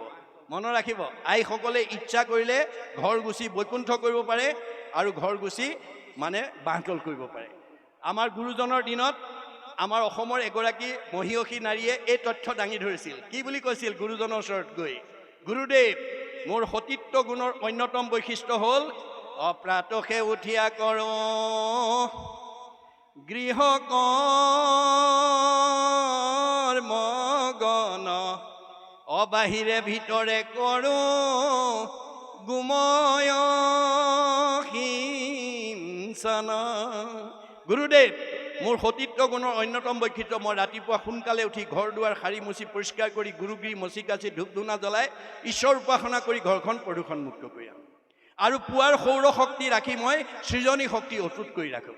অৰ্থাৎ যিসকল দম্পতীয়ে পুৱাৰ সৌৰ শক্তি আহৰণ কৰিব, তেওঁলোকে সতি সন্তান জন্ম দিবৰ কাৰণে চিজাইন কৰাৰ প্ৰয়োজন নাই, নৰ্মেল দিব পাৰিব। যাৰ কাৰণে বিশ্ববিখ্যাত বৈজ্ঞানিক আইনষ্টাইনে কৈছে science without religion is blind, religion without science is লেম। যিটো বিজ্ঞানত ধৰ্ম নাই এইটো অন্ধ, যিটো ধৰ্মত বিজ্ঞান নাই খোৰা। শংকৰদেৱে বিজ্ঞানসন্মত ধৰ্ম দি থৈ গৈছিল। ৰাধিকাৰ মুখত সেই তথ্য পাই গুৰুজনে কৈছে বৰ সুন্দৰ হৈছে, যোৱা পানী আনা। 3টা কাঠি এপল পানী এপল মাটি আনি টেম্বুৱনী জানত পেলাই দিয়াৰ লগে লগে বুৱতী নদী বন্ধ হৈ গ'ল। আৰু সেই জানটো আজিও শান্তি জান হিচাপে পৰিচিত হৈ ৰ'ল। বানপানীৰ কবলৰ পৰা সমাজ উদ্ধাৰ হ'ল। এগৰাকী সতী নাৰীৰ সতীত্ব গুণে যদি বুৱতী নদী বন্ধ কৰিব পাৰে, আমাৰ ঘৰখন, আমাৰ পৰিয়াল, আমাৰ সমাজ, আমাৰ পৰিৱেশটো নোৱাৰিব কিয়? এই কথা আমাক জানিব লাগিব। সেইকাৰণে কৃষ্ণই অৰ্জুনক আইসকলৰ গাত 7টা ভাল গুণ থাকিব লাগে বুলি কৈছে দেই, মনত ৰাখিব। আজি ইয়াত উপস্থিত থকা সকলৰ যদি 7টা আছে, ভাগ্যৱতী নাৰী। তেওঁ নিজেতো উদ্ধাৰ হ'বই, পৰিয়ালকো উদ্ধাৰ কৰিব। কি কি 7টা গুণ থাকিব লাগে? কীৰ্তি, চিৰি, বা কৈশ্য, নাৰী নাং, ধীতি, মেধা, ক্ষমা, স্মৃতি। এই 7টা গুণ মনত ৰাখিব আইসকলে। এই 7টা গুণ যাৰ গাত থাকিব, তেওঁ পৰিয়াল পৰিচালনা কৰা, সমাজ পৰিচালনা কৰা, ঘৰ পৰিচালনা কৰাত কোনো বিজুতি আহিব নোৱাৰে। শৃংখলাবদ্ধভাৱে কৰি থাকিব। সেইখন ঘৰ আনন্দৰ ঘৰ, বৈকুণ্ঠৰ সুখৰ অধিকাৰী আলয় হৈ যাব। এতিয়া প্ৰথম গুণটো কি বুলি কৈছে? কীৰ্তি। আইসকলৰ কীৰ্তি গুণ প্ৰথম অগ্ৰাধিকাৰ দিছে। কীৰ্তি মানে যে আইসকলৰ কামবিলাক আনে দেখি প্ৰশংসা কৰাৰ দৰে সুন্দৰভাৱে কৰিব লাগিব। কেনেকৈ? Neat and clean, discipline. ৰাতিপুৱা শুই উঠাৰ পৰা গধূলা খোৱালৈকে কোনটোৰ পিছত কোনটো কাম কৰি গ'লে ঘৰখনৰ কামবোৰ শৃংখলাবদ্ধ হ'ব, সেই গুণটো আইসকলে জানিব লাগিব। আৰু কামবিলাক পৰিপাটিকৈ কৰিব লাগিব, আনে দেখি ভাল পোৱা হ'ব লাগিব। আমাৰ কিছুমান আই আছে ঘৰটোকে সাৰিব নাজানে, ওপৰে ওপৰে শাৰী আনে, তলৰ পালেঙৰ কাগজ পত্ৰ তাতে পৰি থাকে। পিছৰজনীয়ে গৈ যেতিয়া শাৰী আনি পেলাই সকলো উলিয়াই আনে, কোনে সাৰিছিলে এইবোৰ চব দেখোন পালেঙৰ তলত লাগিলে দুইজনীৰ মাজতে। মনত ৰাখিব কথাটো। গতিকে আমাৰ কামবিলাক নিট এণ্ড ক্লিন হ'ব লাগিব, পৰিষ্কাৰ পৰিচ্ছন্ন হ'ব লাগিব। এইটো 1 নম্বৰ গুণ। কীৰ্তি শ্ৰী 2 নম্বৰ, নিজেও ধুনীয়া হৈ থাকিব লাগিব, ঘৰখন ধুনীয়া কৰি ৰাখিব লাগিব।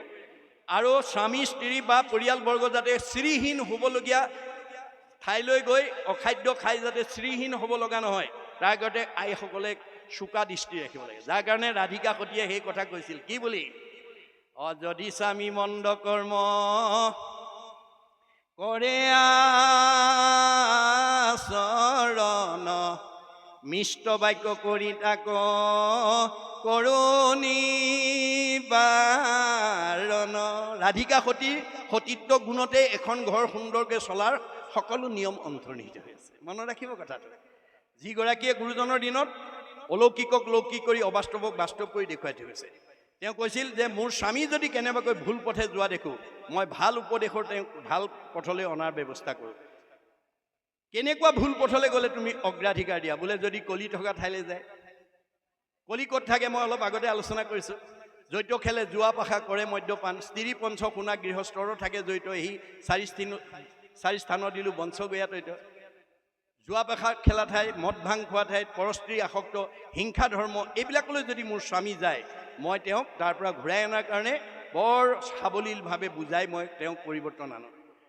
তুমি এই কথাত কিয় অগ্ৰাধিকাৰ দিয়া? বোলে বিবাহ সম্বন্ধে পুৰুষৰ অৰ্ধাংগিনী, স্বামী বুলি ধৰ্মকৰ্ম পায়ী অৰ্ধখিনি।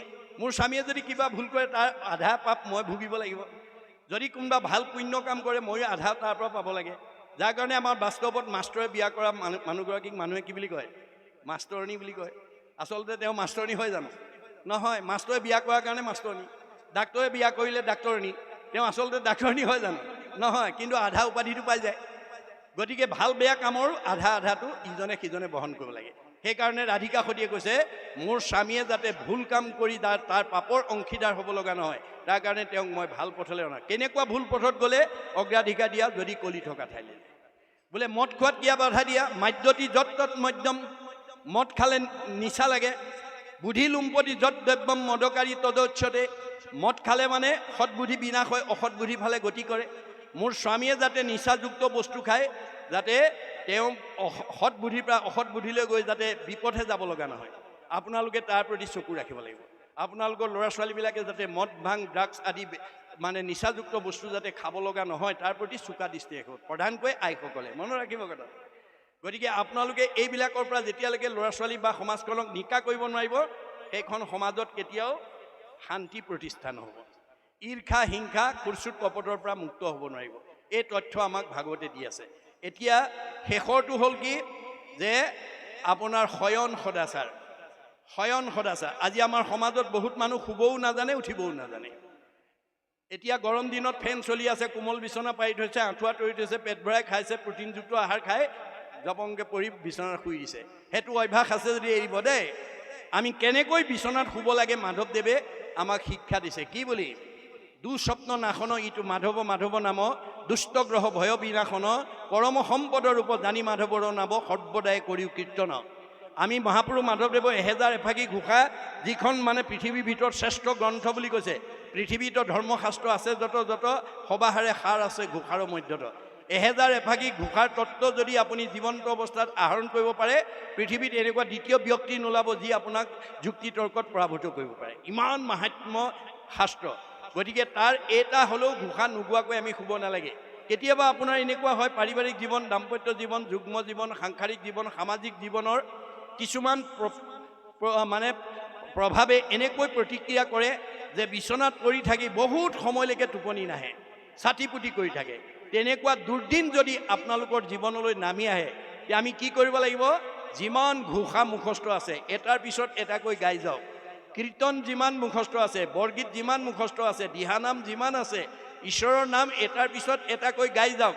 অতি কম সময়ৰ ভিতৰত চাউণ্ড শ্লিপ, মধুৰ টোপনি আহি যাব। মনত ৰাখিব কথাটো, মধুৰ টোপনি আহিব।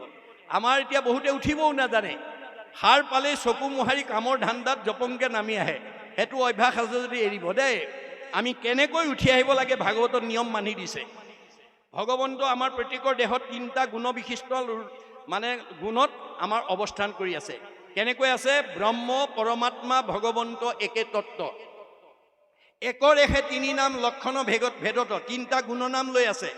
ব্ৰহ্মৰূপে আমাক চৈতন্য কৰি ৰাখিছে। আপুনি দুৰ্ঘোৰ টোপনি গ'লেও আপুনি জীয়াই থাকে। এজন টোপনি যোৱা মানুহে ক'ব পাৰে নেকি মই জীয়াই আছোঁ নে মৰিলোঁ? নোৱাৰে। তৎসত্ত্বেও আপোনাক জীয়াই ৰাখে কোনে? ব্ৰহ্ম শক্তিয়ে। সাৰ পোৱাৰ লগে লগে চকুৰে দেখে, কাণেৰে শুনে, মুখেৰে খায়, হাতেৰে কৰে, ভৰিৰে যায়, আপোনাৰ ইন্দ্ৰিয়বিলাকক সচেতন কৰি দিয়ে কোনে? পৰমাত্মাই। আৰু সৃষ্টি স্থিতি প্ৰলয়ৰ গৰাকী ভগৱন্তই যথাকৰ্ম তথা ফল দিবৰ কাৰণে অৱস্থান কৰি আছে। সেইকাৰণে অৰ্জুনক কৈছে, সখা তোমাক কামৰহে অধিকাৰ দিছোঁ, কৰ্মাণি অধিকাৰ অস্তি মা ফল কদাচন। তোমাক কামৰ অধিকাৰ দিছোঁ, মোৰ পৰা ফল নিবিচাৰিবা। অৰ্জুনেতো প্ৰতিবাদ কৰিছে, যদি ফলেই বিচাৰিব নালাগে তোমাক আৰাধনা কৰাৰ মোৰ প্ৰয়োজনে বা কি? কৃষ্ণে বোলে শুনাত আৰু হেতু মহাবল, নুখুজিলে ঈশ্বৰে আপুনি দেন্ত বল। হে অৰ্জুন, তুমি মোৰ পৰা ফল বিচাৰিব নালাগে, মই নোখোজাকে দিম। নোখোজাকে দিয়া বোলে? প্ৰমাণ যেন আতি শিশু চোৱা ভক্ষ নোখোজয়, তথাপিতো স্নেহে থাকি মাতৃস্তন দে। এটা কেঁচুৱাই গাখীৰ নিবিচাৰিলে বুলি মাকে বিচনাত পেলাই থৈ দিনটো কামতে আসক্ত হৈ নাথাকে। কৰ্মৰ মাজৰ পৰাই পুত্ৰ স্নেহত আপ্লুত হৈ এগৰাকী মাতৃয়ে যেনেকৈ নিজৰ সন্তানক স্তনদান দিয়ে, ময়ো ভকতৰ যথা কৰ্ম তথা ফল দিমেই। মাত্ৰ তুমি কৰ্ম নিৰ্বাচন কৰিবলৈ শিকিবা। বোলে কৰ্ম কি? বেদে যাক বিহি আছে তাকে বোলে কৰ্ম। বেদবিহিত কৰ্ম কৰিবা। বেদে কি বিহিছে? বোলে ঈশ্বৰৰ অৰ্থে যিটো কৰে তাকে বোলে কৰ্ম। আজি সেৱকীয়ে এইটো ঈশ্বৰৰ অৰ্থে কৰিছে। তেখেতৰ ল'ৰাৰ জন্মদিনত ইমান মানুহক মাতি আনি ভাগৱত শুনাই দিলে। আজি আপোনালোকে যিসকল ইয়ালৈকে আহিলে অক্ষয় পুণ্য হৈ গ'ল। যিকণ সময় আপোনালোকে ভাগৱত শ্ৰৱণত দিলে, যিমানে কৃষ্ণক দিয়ে সেইকে অক্ষয়, ইহাক নিবাক একো জনে নপাৰয়। আমাৰ সকলোকে অক্ষয় পুণ্য সঞ্চয় কৰাৰ কাৰণে গৃহস্থী পৰিয়ালটোৱে আজি আমাক সহায় কৰিলে। তাৰ কাৰণে তেওঁলোকৰ কি হ'ব? পৰোপকাৰায় পুণ্যম, তেওঁলোকৰ পুণ্য আহৰণ হ'ব। এই তথ্য, এই আদৰ্শৰে আমি যাতে আমাৰ পাৰিবাৰিক জীৱন, দাম্পত্য জীৱন, যুগ্ম জীৱন, সামাজিক জীৱনৰ কৰ্মবিলাকত যাতে আগবাঢ়ি যাব পাৰোঁ, এই তথ্য দিছে। এতিয়া এইখিনিলৈকে ভগৱন্ত কপিলে মাকক কোৱাৰ চলে আমাক কি ক'ব বিচাৰিছে? ভগৱন্ত নিগদতি শুনামাও দেৱহূতি, এহি ধ্যানে যিটো মুক্ত ভৈলা। আমাৰ বৈদিক নিয়ম মতে 8 প্ৰকাৰ অষ্টাংগ যোগৰ দ্বাৰা ভগৱন্তক চিন্তা কৰিলে জীৱই গতি পায়। যম, নিয়ম, আসন, প্ৰাণায়াম, প্ৰত্যাহাৰ, ধ্যান, ধাৰণা, সমাধি। কিন্তু আমাৰ গুৰুজনৰ দিনত এতিয়া সেইখিনি আমাৰ প্ৰয়োজন নাই। আমি সেইখিনি বৈদিক যুগৰ নিয়মেৰে আমি ঈশ্বৰক ভজিব নালাগে। আমাৰ 9বিধ ভক্তিৰ ভিতৰত যিকোনো এবিধ আচৰণ কৰিলে আমাৰ জীৱই পৰম গতি পাব পাৰে। যদ্যপি ভকতি নৱবিধ মাধৱৰ শ্ৰৱণ কীৰ্তন আতি মহাশ্ৰেষ্ঠতৰ। শ্ৰৱণ কীৰ্তন যিটো আজি আমি কৰিছোঁ এইটো সৰ্বশ্ৰেষ্ঠ বুলি কৈছে। গতিকে এই ধৰণে যেতিয়া ভগৱানক তুমি ধ্যান কৰিবা, দেহাকো নেদেখা আৰু কিবা আছে কিবা নাই, কিবা আসনতে বহি ৰৈলা। আপোনালোকে এতিয়া ইমান সময় বহি আছে, কঠখনতে বহি আছে। ঘৰত বাৰু ইমান সময় অকলে বহি থাকিব পাৰিলেহেঁতেন নে? নোৱাৰে। আজি কোনে বহাইছে আপোনালোক? কিয় বহিছে? এই কথা উপলব্ধি কৰিব লাগিব। আমাৰ বেদত কৈছে স্ব পৰম অনুৰক্তি, ঈশ্বৰেই ভক্তি। আজি আপোনালোক যিসকলে বহি আছে এটা আগ্ৰহ লৈ বহি আছে। ঈশ্বৰৰ কথা শুনিবৰ কাৰণে, জানিবৰ কাৰণে, বুজিবৰ কাৰণে এটা আগ্ৰহ লৈ বহি আছে। কাৰণে আপোনালোকে ইমান সময় বহি থাকিব পাৰিছে। এইটোৱে হৈছে ভক্তিৰ প্ৰতীক। ই আমাক 6টা প্ৰমোচন দিব, মনত ৰাখিব দেই। আগ্ৰহ, ৰতি, প্ৰীতি, ভক্তি, শান্তি, 6 নম্বৰত মুক্তি। আমি মানুহৰ জীৱন পাই এই আদৰ্শলৈকে আমি নিজেও আহিব লাগিব, ল'ৰা ছোৱালীকো আনিব লাগিব, সমাজখনকো আনিব লাগিব। আপোনালোকে নাহিব পাৰে, পূৰ্ব জন্মৰ পুণ্যৰ ফলত এই জন্মত পকা ঘৰ তল, টাইলছ দিয়া ঘৰত দামী পোছাক পিন্ধি, দামী আহাৰ খাই, গাড়ী মটৰ ঘূৰিব পাৰিব। কিন্তু এই জন্মত যদি ঈশ্বৰত ভক্তি নকৰে আপোনাৰ জীৱ অহা যোৱা কৰি থাকিব লাগিব। কাৰণ পুনৰপি জনমম পুনৰপি মৰণম হৈ থাকিব লাগিব। ভাগৱত নুশুনা জীৱ, ঈশ্বৰৰ কথা নুশুনা জীৱ মুক্তি পাব নোৱাৰে। এই কথা অকল ধৰ্মগ্ৰন্থতে নহয়, বিজ্ঞানে স্বীকাৰ কৰিছে। বিজ্ঞানে আমাৰ এই পৃথিৱীৰ উপৰিমণ্ডলত থকা বায়ুমণ্ডলক ঘনত্বৰ ওপৰত 3টা স্তৰত ভাগ কৰি দেখুৱাইছে। টপস্ফিয়াৰ, টেট্ৰস্ফিয়াৰ, আইনস্ফিয়াৰ। আইনস্ফিয়াৰৰ আটাইতকৈ ওপৰৰ স্তৰ বৈতৰণী নদী বুলি কোৱা হৈছে। গতিকে ভাগৱত শুনা জীৱ ইমান নিৰ্মল হৈ যাব, প্ৰয়াণৰ পিছত ৰকেটৰ দৰে 3টা লেয়াৰ ভেদ কৰি 14 ব্ৰহ্মাণ্ডৰ বাহিৰত মানে শুদ্ধ জীৱ ভকতৰ কাৰণে নিৰ্মাণ কৰা বৈকুণ্ঠত অৱস্থান কৰিব, আৰু ঘূৰি আহিব নালাগে দেই, মনত ৰাখিব।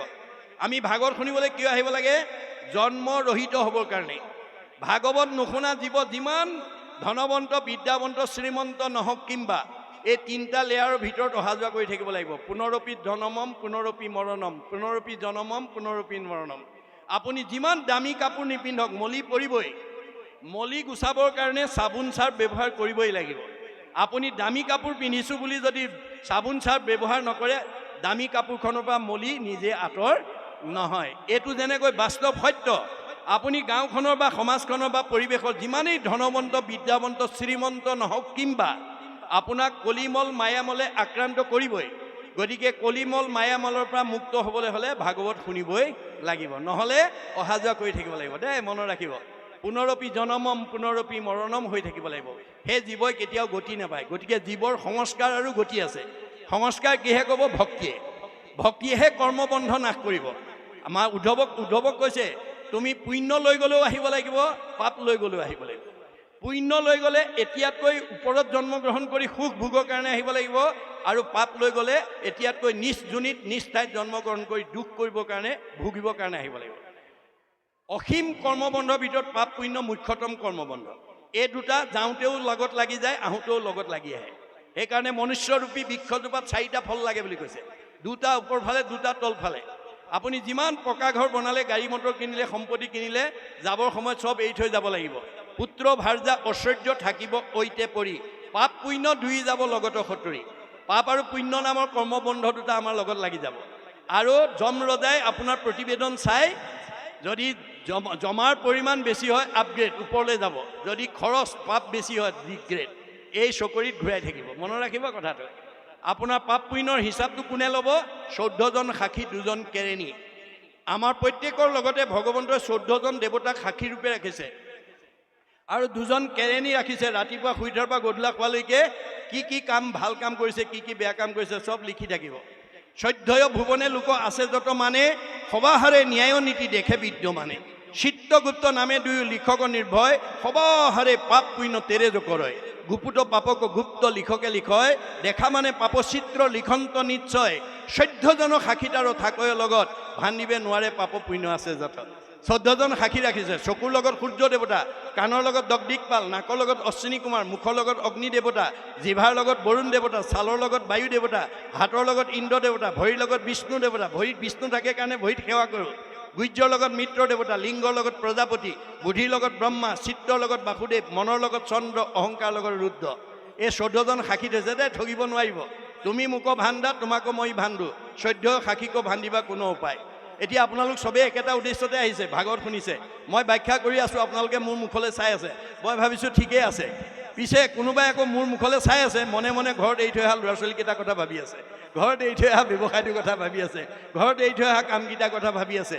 সেইটোতো মই দেখা নাই, কিন্তু গুপুত কেৰেণীয়ে ক'ব, কল্পনাই পাঠকৰ মুখলৈ চোৱাও হয়, যাদৱে পাঠকৰ মুখলৈ চাই থকা হয়, কিন্তু মনে মনে ঘৰত এৰি থৈ অহা কামকেইটাৰ কথা ভাবি আছিল, ব্যৱসায়টোৰ কথা ভাবি। লগে লগে নম্বৰ কাটি দিব দেই, লগে লগে নম্বৰ কাটিব। পুণ্য 100% আপোনালোকৰ চবৰে নহ'বও পাৰে। আৰু বাস্তৱত যদি চাওঁ, স্কুল একেখনেই, 10ম মানৰ ছাত্ৰ ছাত্ৰীয়ে পঢ়ুৱা মাষ্টৰ একেকেইজনে, প্ৰশ্ন কাকত একেখনেই, কিন্তু ফলাফল বেলেগ। কোনোবাই একেখন স্কুলৰ ছাত্ৰই পৰীক্ষা দি মানে হেৰি পায়, এইটো কি কয়, ষ্টেণ্ড কৰে, কোনোবাই ডিষ্টিংশ্যন, কোনোবাই ষ্টাৰ পায়, কোনোবাই লেটাৰ, কোনোবাই ফাৰ্ষ্ট ডিভিজন, কোনোবাই ছেকেণ্ড ডিভিজন, কোনোবাই থাৰ্ড ডিভিজন, কোনোবাই ফেইল কৰে। গণ্ডগোল ক'ত? ৰহস্য ক'ত? এই ৰহস্য ভেদ কৰিব লাগিব। ভাগৱত শুনি ৰহস্য ভেদ কৰিব লাগিব। ৰহস্যক জানে যিটো লোক, সততে কীৰ্তন কৰে মোক, ধৰি দৃঢ় ব্ৰত কৰি যত্ন বিপৰীত। সীমা একেটাই, এঘৰ শান্তিত আছে, এঘৰ দুখত আছে। গাঁও একেখনেই, কোনোবা ওপৰত আছে, কোনোবা মধ্যত আছে, কোনোবা তলত আছে। ৰহস্য ক'ত? এইটো ৰহস্য ভেদ কৰিবৰ কাৰণে ভাগৱত শুনিব লাগিব। ভাগৱতত আমাৰ কৰ্মফলক 3টা ভাগত বিভক্ত কৰিছে, প্ৰাৰব্ধ, আৰব্ধ, অনাৰব্ধ। প্ৰাৰব্ধ বেছি পুণ্য লৈ যি এখন গাঁৱত বাস কৰিছে, সি চবতকৈ ওপৰত থাকিব। মধ্যম পুণ্য লৈ অহাজন মধ্যমত থাকিব, কম পুণ্যত অহা লৈজন কমত থাকিব। গতিকে পুণ্যৰ অনুপাতেহে ভগৱানে আপোনাক অৱস্থান কৰিব, এক বিন্দু ইফাল সিফাল কৰিব নোৱাৰে। কিন্তু ই স্থায়ী নহয়, ই গতিশীল। আপুনি দুখত থাকি যদি ঈশ্বৰৰ নাম লয়, সুখে দুখে মুখে জনো চাৰে ৰাম নাম। সুখ দুখ সকলো সময়তে যদি নাম ল'ব পাৰে আপোনাৰ জীৱন ওপৰলৈ গুচি যাব। আৰু আপুনি সুখ ভোগ কৰিবলৈ পায় যদি ঈশ্বৰলৈ পিঠি দিয়ে, ঐশ্বৰ্য ভোগৰ মদে মত্ত হৈয়া ঈশ্বৰত পৰাংমুখ ভৈল যিটো জন যেন জীৰ্ণ গাই আতি দুৰ্ঘুৰ সংসাৰ মহাপংকে পৰি হয় মগন। আপোনাৰ বল নাইকিয়া গাই গৰুজনী বোকাত পৰিলে যেনেকুৱা হ'ব আপোনাৰ জীৱনটোকো তেনেকৈ তললৈ লৈ গুচি যাব। এই চকৰিটোকে ভগৱানে ঘূৰাই আছে দেই। সুখ দুখ কাৰো কাৰণে স্থায়ী নহয়। মানে সংসাৰৰ সুখ দুখ জানা সবে মায়া, তিলেকতে অন্তৰে মেঘৰ যেন যায়। মানে আকাশত ডাৱৰ যেনেকৈ বতাহে কোন সময়ত লৈ যায় তাৰ কোনো সিদ্ধান্ত নাই, আমাৰ জীৱনৰ সুখ দুখ কেতিয়া আঁতৰি যাব তাৰো কোনো সিদ্ধান্ত নাই। গতিকে 5 জনে কিন্তু ৰাখিব পাৰে দেই। আপোনালোকে ভাগৱত শুনি যদি 5 জনৰ ভিতৰত এজন হ'ব পাৰে, সন্ত মহন্ত ভক্ত বৈষ্ণৱ সাধু, গুণগতভাৱে নিজক যদি এজন কৰিব পাৰে, মানুহেতো হিংসা কৰি নোৱাৰে, স্বয়ং ভগৱানেও আপোনাক মানে পদচ্যুত কৰিব নোৱাৰে। ভক্তিৰ ইমান মাহাত্ম্য, যিটো কথা প্ৰহ্লাদে দেখুৱাই থৈ গৈছে। প্ৰহ্লাদৰ পিতৃ হিৰণ্যকশিপুক বধ কৰাৰ পিছত নৃসিংহক খং মাৰ যোৱা নাই, দেৱতাসকল ওচৰ চাপিবলৈ সাহস কৰা নাই। প্ৰহ্লাদক ক'লে যোৱা তুমি তুতি কৰা। তেওঁ গৈ হাতযোৰ কৰি ক'লে প্ৰভু মোৰ পিতাদেৱে তোমাৰ ওচৰত বহুত অপৰাধ কৰিলে, মোৰ মুখলৈ চাই পিতাদেৱক গতি দিব লাগে। তেতিয়া নৃসিংহই হাঁহি পেলাই কৈছে হেৰৌ প্ৰহ্লাদ, তই হেন বৈষ্ণৱ পুত্ৰ ভলি যাৰ 21 পুৰুষ তই কৰিলি উদ্ধাৰ। তোৰ দৰে বৈষ্ণৱ পুত্ৰই দেউতাৰ কথা বাদ দিয়া অতীতা পুৰুষ সপ্ত ভৱিষ্যৎ চতুৰ্দশ নৰ তাৰ সৰ্বান কলো কৃষ্ণ ইতি কীৰ্তনা। কৃষ্ণ সংস্কৃতি অৱলম্বন কৰা পুত্ৰই অতীতৰ 7 পুৰুষ ভৱিষ্যতৰ 14 পুৰুষ 14 7 21 পুৰুষ উদ্ধাৰ কৰিলি, দেউতা তাৰ মাজতে গ'ল। বোলে তেনেহ'লে মোক লৈ যোৱা, নোৱাৰো আনিব, তোমাৰ পুণ্য জমা হৈ আছে। মনত ৰাখিব পুণ্য জমা হৈ আছে, তুমি ৰজা হ'বই লাগিব। ভোগভুঞ্জি পুণ্য কৰা ক্ষয়। এতিয়া 26 চনৰ নিৰ্বাচন আহি আছে। আপোনালোকৰ এইটো সমষ্টিৰ পৰা বিভিন্ন দল সংগঠনৰ পৰা 10 জনে প্ৰতিদ্বন্দ্বিতা কৰিব। ধৰি লওক আমাৰ ভাগৱতৰ মতে এই সমষ্টিৰ মানুহে গৌৰৱ কৰিব লাগিব, আনন্দ কৰিব লাগিব। কি বুলি যে আমাৰ সমষ্টিৰ পৰা MLA প্ৰতিদ্বন্দ্বিতা কৰিব পৰা যোগ্য ব্যক্তি 10 জন আছে, কিন্তু জিকিব কেইজন? এজন। কোন জিকিব? আমাৰ 14 স্কন্ধ ভাগৱতত কোৱা আছে কোন জিকিব। সেইকাৰণে কোনোবা যদি ভাল ৰাজনীতি কৰিবলৈ মন আছে ভাগৱত শুনি লওক, ভাল অৰ্থনীতি কৰিবলৈ মন আছে ভাগৱত শুনি লওক, ভাল সমাজ নীতি কৰিবলৈ মন আছে ভাগৱত শুনি লওক, ভাল ধৰ্মনীতি কৰিবলৈ আছে ভাগৱত শুনি লওক। ভাগৱত নুশুনা কোনো নীতি কোনেও স্থায়ী কৰি ৰাখিব নোৱাৰিব। গতিকে ভাগৱতে সব নীতিৰ কথা কৈ আছে, সব নিয়মৰ কথা কৈ আছে। গতিকে এই আপোনালোকৰ 10 জনে যি আগন্তুক 26 চনৰ মানে প্ৰতিদ্বন্দ্বিতা কৰিব, তাৰ ভিতৰত 10 জনৰ ভিতৰত এজন জিকিব। কোন জিকিব? যিজনে 26 চনত MLA প্ৰতিদ্বন্দ্বিতা কৰিম বুলি বহু আগৰ পৰা এই সমষ্টিটোৰ তৃণমূল এটা আত্মা, পৰিয়াল, সমাজ, অনুষ্ঠান, প্ৰতিষ্ঠান, দল, সংগঠন, দহৰ উপকাৰৰ কামৰ কাৰণে যি অৱদান দি আছে, যি অৱদান আগবঢ়াই আছে, 10 জনৰ ভিতৰত যাৰ অৱদান বেছি হ'ব, যাৰ পুণ্য নম্বৰ বেছি হ'ব, বাই হুক অৰ বাই ক্ৰুক, সেইজনক ভগৱানে জিকাই দিব। আমাৰ মতে এখেত জিকিব লাগিছিলে, কিন্তু ফলাফলত এখেত জিকিলে। ভগৱানে কৈছে তুমি চৰ্ম চকুৰে চাই কৈছা, মই 14 জন সাক্ষী 2 জন কেৰেণী তথ্য ভিত্তিত তেওঁক জিকাইছে, তুমি বাহিৰৰ পৰা সেই তথ্য নাপাবা। এই কথা কৈ আছে, মনত ৰাখিব কথাটো। গতিকে ভাগৱতে সকলো নিয়মৰ কথা কৈ আছে। এতিয়া কৈছে যে যেতিয়া আমাৰ ভক্তিয়ে যেতিয়া আমাক ক্ৰিয়া কৰিব, আপুনি গৰমেই নে ঠাণ্ডাই নে কথতে বহি আছে নে কুচনতে বহি আছে ক'ব নোৱাৰিব। দেহাকো নেদেখে আৰু কিবা আছে কিবা নাই, কিবা আসনতো বহি ৰৈলা। আপোনাৰ ভকতি এনেকুৱা মহিমা যে আপুনি ক'ত আছে আপুনি নিজে উপলব্ধি কৰিব নোৱাৰিব। আৰু কি বুলি কৈছে? যেন মধ্য মাতুৱাল কটিৰ বস্ত্ৰক সিটো আছে নাই একো নজানয়। এজন মদ খোৱা মানুহৰ যেতিয়া নিচা লাগে তেতিয়া তেওঁ পকৰত পিন্ধা কাপোৰখন আছেই নে খুলি গ'ল গম নাপায়। ঠিক সেইধৰণে যেন মধ্যে মাতুৱাল কটিৰ বস্ত্ৰক সিটো আছে নাই একো নজানয়। নিচা লাগিলে যেনেকৈ বস্ত্ৰখন আছেনে নাই ক'ব নোৱাৰে, আপোনাৰ ভক্তিৰ যেতিয়া কৃষ্ণ গ্ৰাহে ধৰিব, আপুনি কথতে আছেনে কুচনতে আছেনে গৰমে নে ঠাণ্ডা একো গম নাপাব। যাৱে পূৰ্ব কৰ্ম থাকে তাৱে প্ৰাণ ইন্দ্ৰিয়সমে দেহা পুনো নাশনুহি কয়। আমি যে মানুহৰ জন্ম লৈ আকৌ আহিলোঁ কিয়? আমাৰ বাসনা আছে, প্ৰত্যেকৰে বাসনা আছে দেই। আমাৰ পূৰ্বজন্মৰ প্ৰত্যেকৰ বেলেগ বেলেগ বাসনা থকাৰ কাৰণে আমি একেখন গাঁৱতে বেলেগ বেলেগ দুখ কষ্টত ভুগি থাকিব লগা হয়। কৰ্মবন্ধৰ বাসনাই আমাক দুখ দিয়ে। সেই বাসনাবিলাকৰ পৰা আমি মুক্ত কৰিবলৈ ভাগৱত শুনিব লাগিব। ভাগৱত শুনিলে ভিদ্যতে হৃদয় গ্ৰন্থি ছিদ্যতে সৰ্বসংশয়। আমাৰ পূৰ্বজন্ম কামনা বাসনাৰ কৰ্মবন্ধবিলাক গাঁঠি লাগি থাকে, ভাগৱত শুনাৰ লগে লগে খুলি যায় আৰু সংশয়বিলাক দূৰ হৈ যায়। সেইকাৰণে ভাগৱত শুনিব লাগিব। ভাগৱত নুশুনা জীৱই কেতিয়াও কৰ্মবন্ধৰ পৰা মুক্ত হ'ব নোৱাৰে। উদ্ধৱে ক'লে, যদি পুণ্য লৈ গ'লেও আহিব লাগে, পাপ লৈ গ'লেও আহিব লাগে, তোমাৰ ওচৰলৈ কেনেকৈ যাম? তেতিয়া কৃষ্ণই কৈছে, মাধৱে বুলন্ত সখী শুনা সবে ভেদ, মূৰ ভকতিষে কৰে কৰ্ম বন্ধ ছেদ। আজিৰ দৰে ঈশ্বৰৰ কথা নুশুনিলে কৰ্মবন্ধৰ পৰা আপুনি মুক্ত হ'ব নোৱাৰে, অহা যোৱাই কৰি থাকিব লাগিব। গতিকে ভকতিয়ে +- 0 কৰি দিব, হয় নাই? +- 0, তেতিয়া আপুনি ৰকেটৰ দৰে গুচি যাব জেগালৈ। ভকতিয়ে পাপ পুণ্য দুইটা নাইকিয়া কৰি দিয়ে। এয়া হৈছে যেনেকৈ চাবোন চাৰ্পে কাপোৰৰ মলি আঁতৰাই দিয়ে, ভকতিয়ে আমাৰ কৰ্মবন্ধৰ পৰা আমাক মুক্ত কৰি দিয়ে। সেইকাৰণে আমি ভক্তিৰ আশ্ৰয় ল'ব লাগিব। এতিয়া কৈছে, যাৱে পূৰ্ব কৰ্ম থাকে তাৱে প্ৰাণ ইন্দ্ৰিয় সমে। যেতিয়ালৈকে আপোনাৰ কৰ্ম বাসনা থাকিব তেতিয়ালৈকে আপুনি দেহ ধৰ্ম লৈয়ে থাকিব লাগিব, বুজিছানে? ইন্দ্ৰিয় প্ৰাণ এইবিলাক লৈ থাকিব লাগিব। দেহাপনো নাশনুহি কয়, যেতিয়ালৈকে দেহটো বিনাশ হৈ নাযায় তেতিয়ালৈকে আপুনি আহিয়ে থাকিব লাগিব। বাসনাই আনি থাকিব, আপুনি নাহো বুলিলেও আহিবই লাগিব, যিহেতু আপোনাৰ বাসনা মুক্ত হোৱা নাই।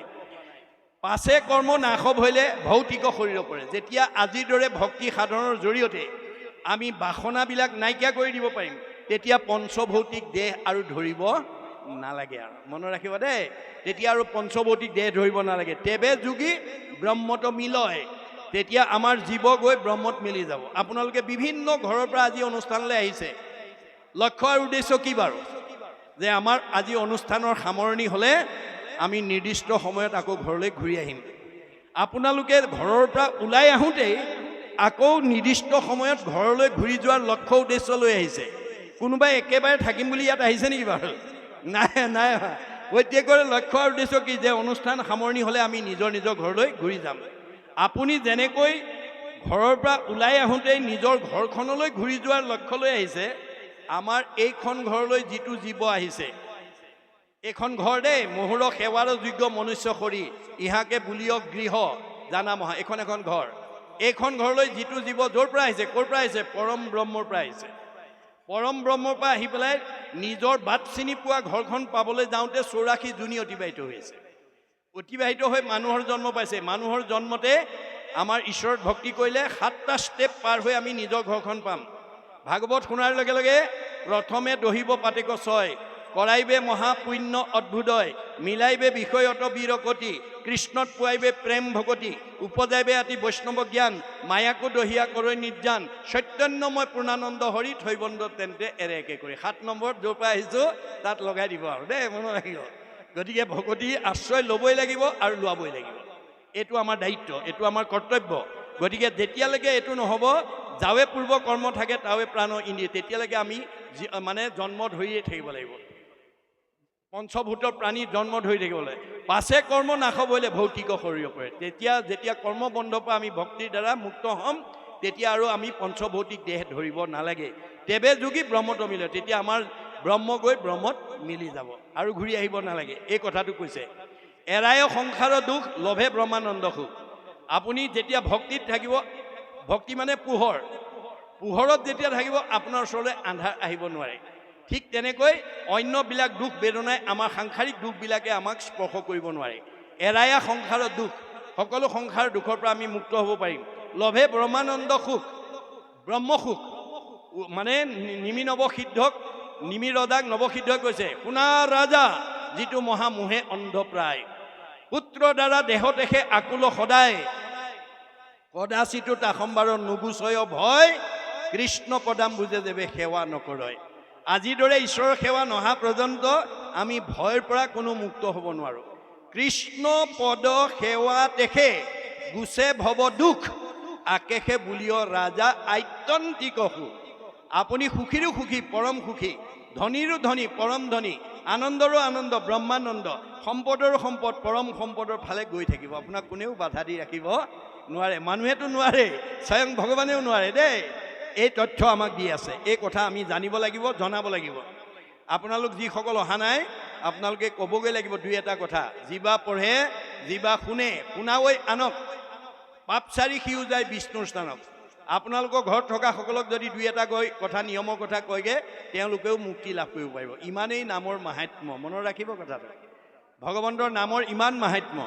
তাৰপিছত কি কৈছে, এইখিনিলৈকে গ'লনে? এইখিনি পৰা আছে নেকি? এহি বুলি কৃপাময় মৌন ৰহিল অন্ততই, দেখি দেৱী পুচন্ত দুনাই। এইখিনি কথা কোৱাৰ পিছত তেওঁ মৌনতা অৱলম্বন কৰিলে। আবে বাপ ভক্তি যুগ বিস্তাৰি কহিও মোক যেনমতে বুজো অভিপ্ৰায়। এইখিনি কথা বুজাই দিয়াৰ পিছত তেওঁ মৌনতা অৱলম্বন কৰাৰ লগে লগে মাকে আকৌ তেওঁক আহ্বান জনাইছে। কি বুলি? বোপাই তুমি এতিয়া মোক ভক্তি যুগৰ কথা কোৱা। কেনেকৈ ক'বা? মই বুজি পোৱাকৈ ক'বা, মাইকী মানুহে বুজি পোৱাকৈ ক'ব, বৰ টানকৈ নক'বা, এই বুলি আহ্বান জনাইছে। এইখিনি কোমলকৈ ক'বলৈ কৈছে। এইখিনিলৈকে কৈছে দে। ইয়াৰ পিছত কি কৈছে আমি আকৌ পুনৰ পদবন্ধে আলোচনা কৰিম।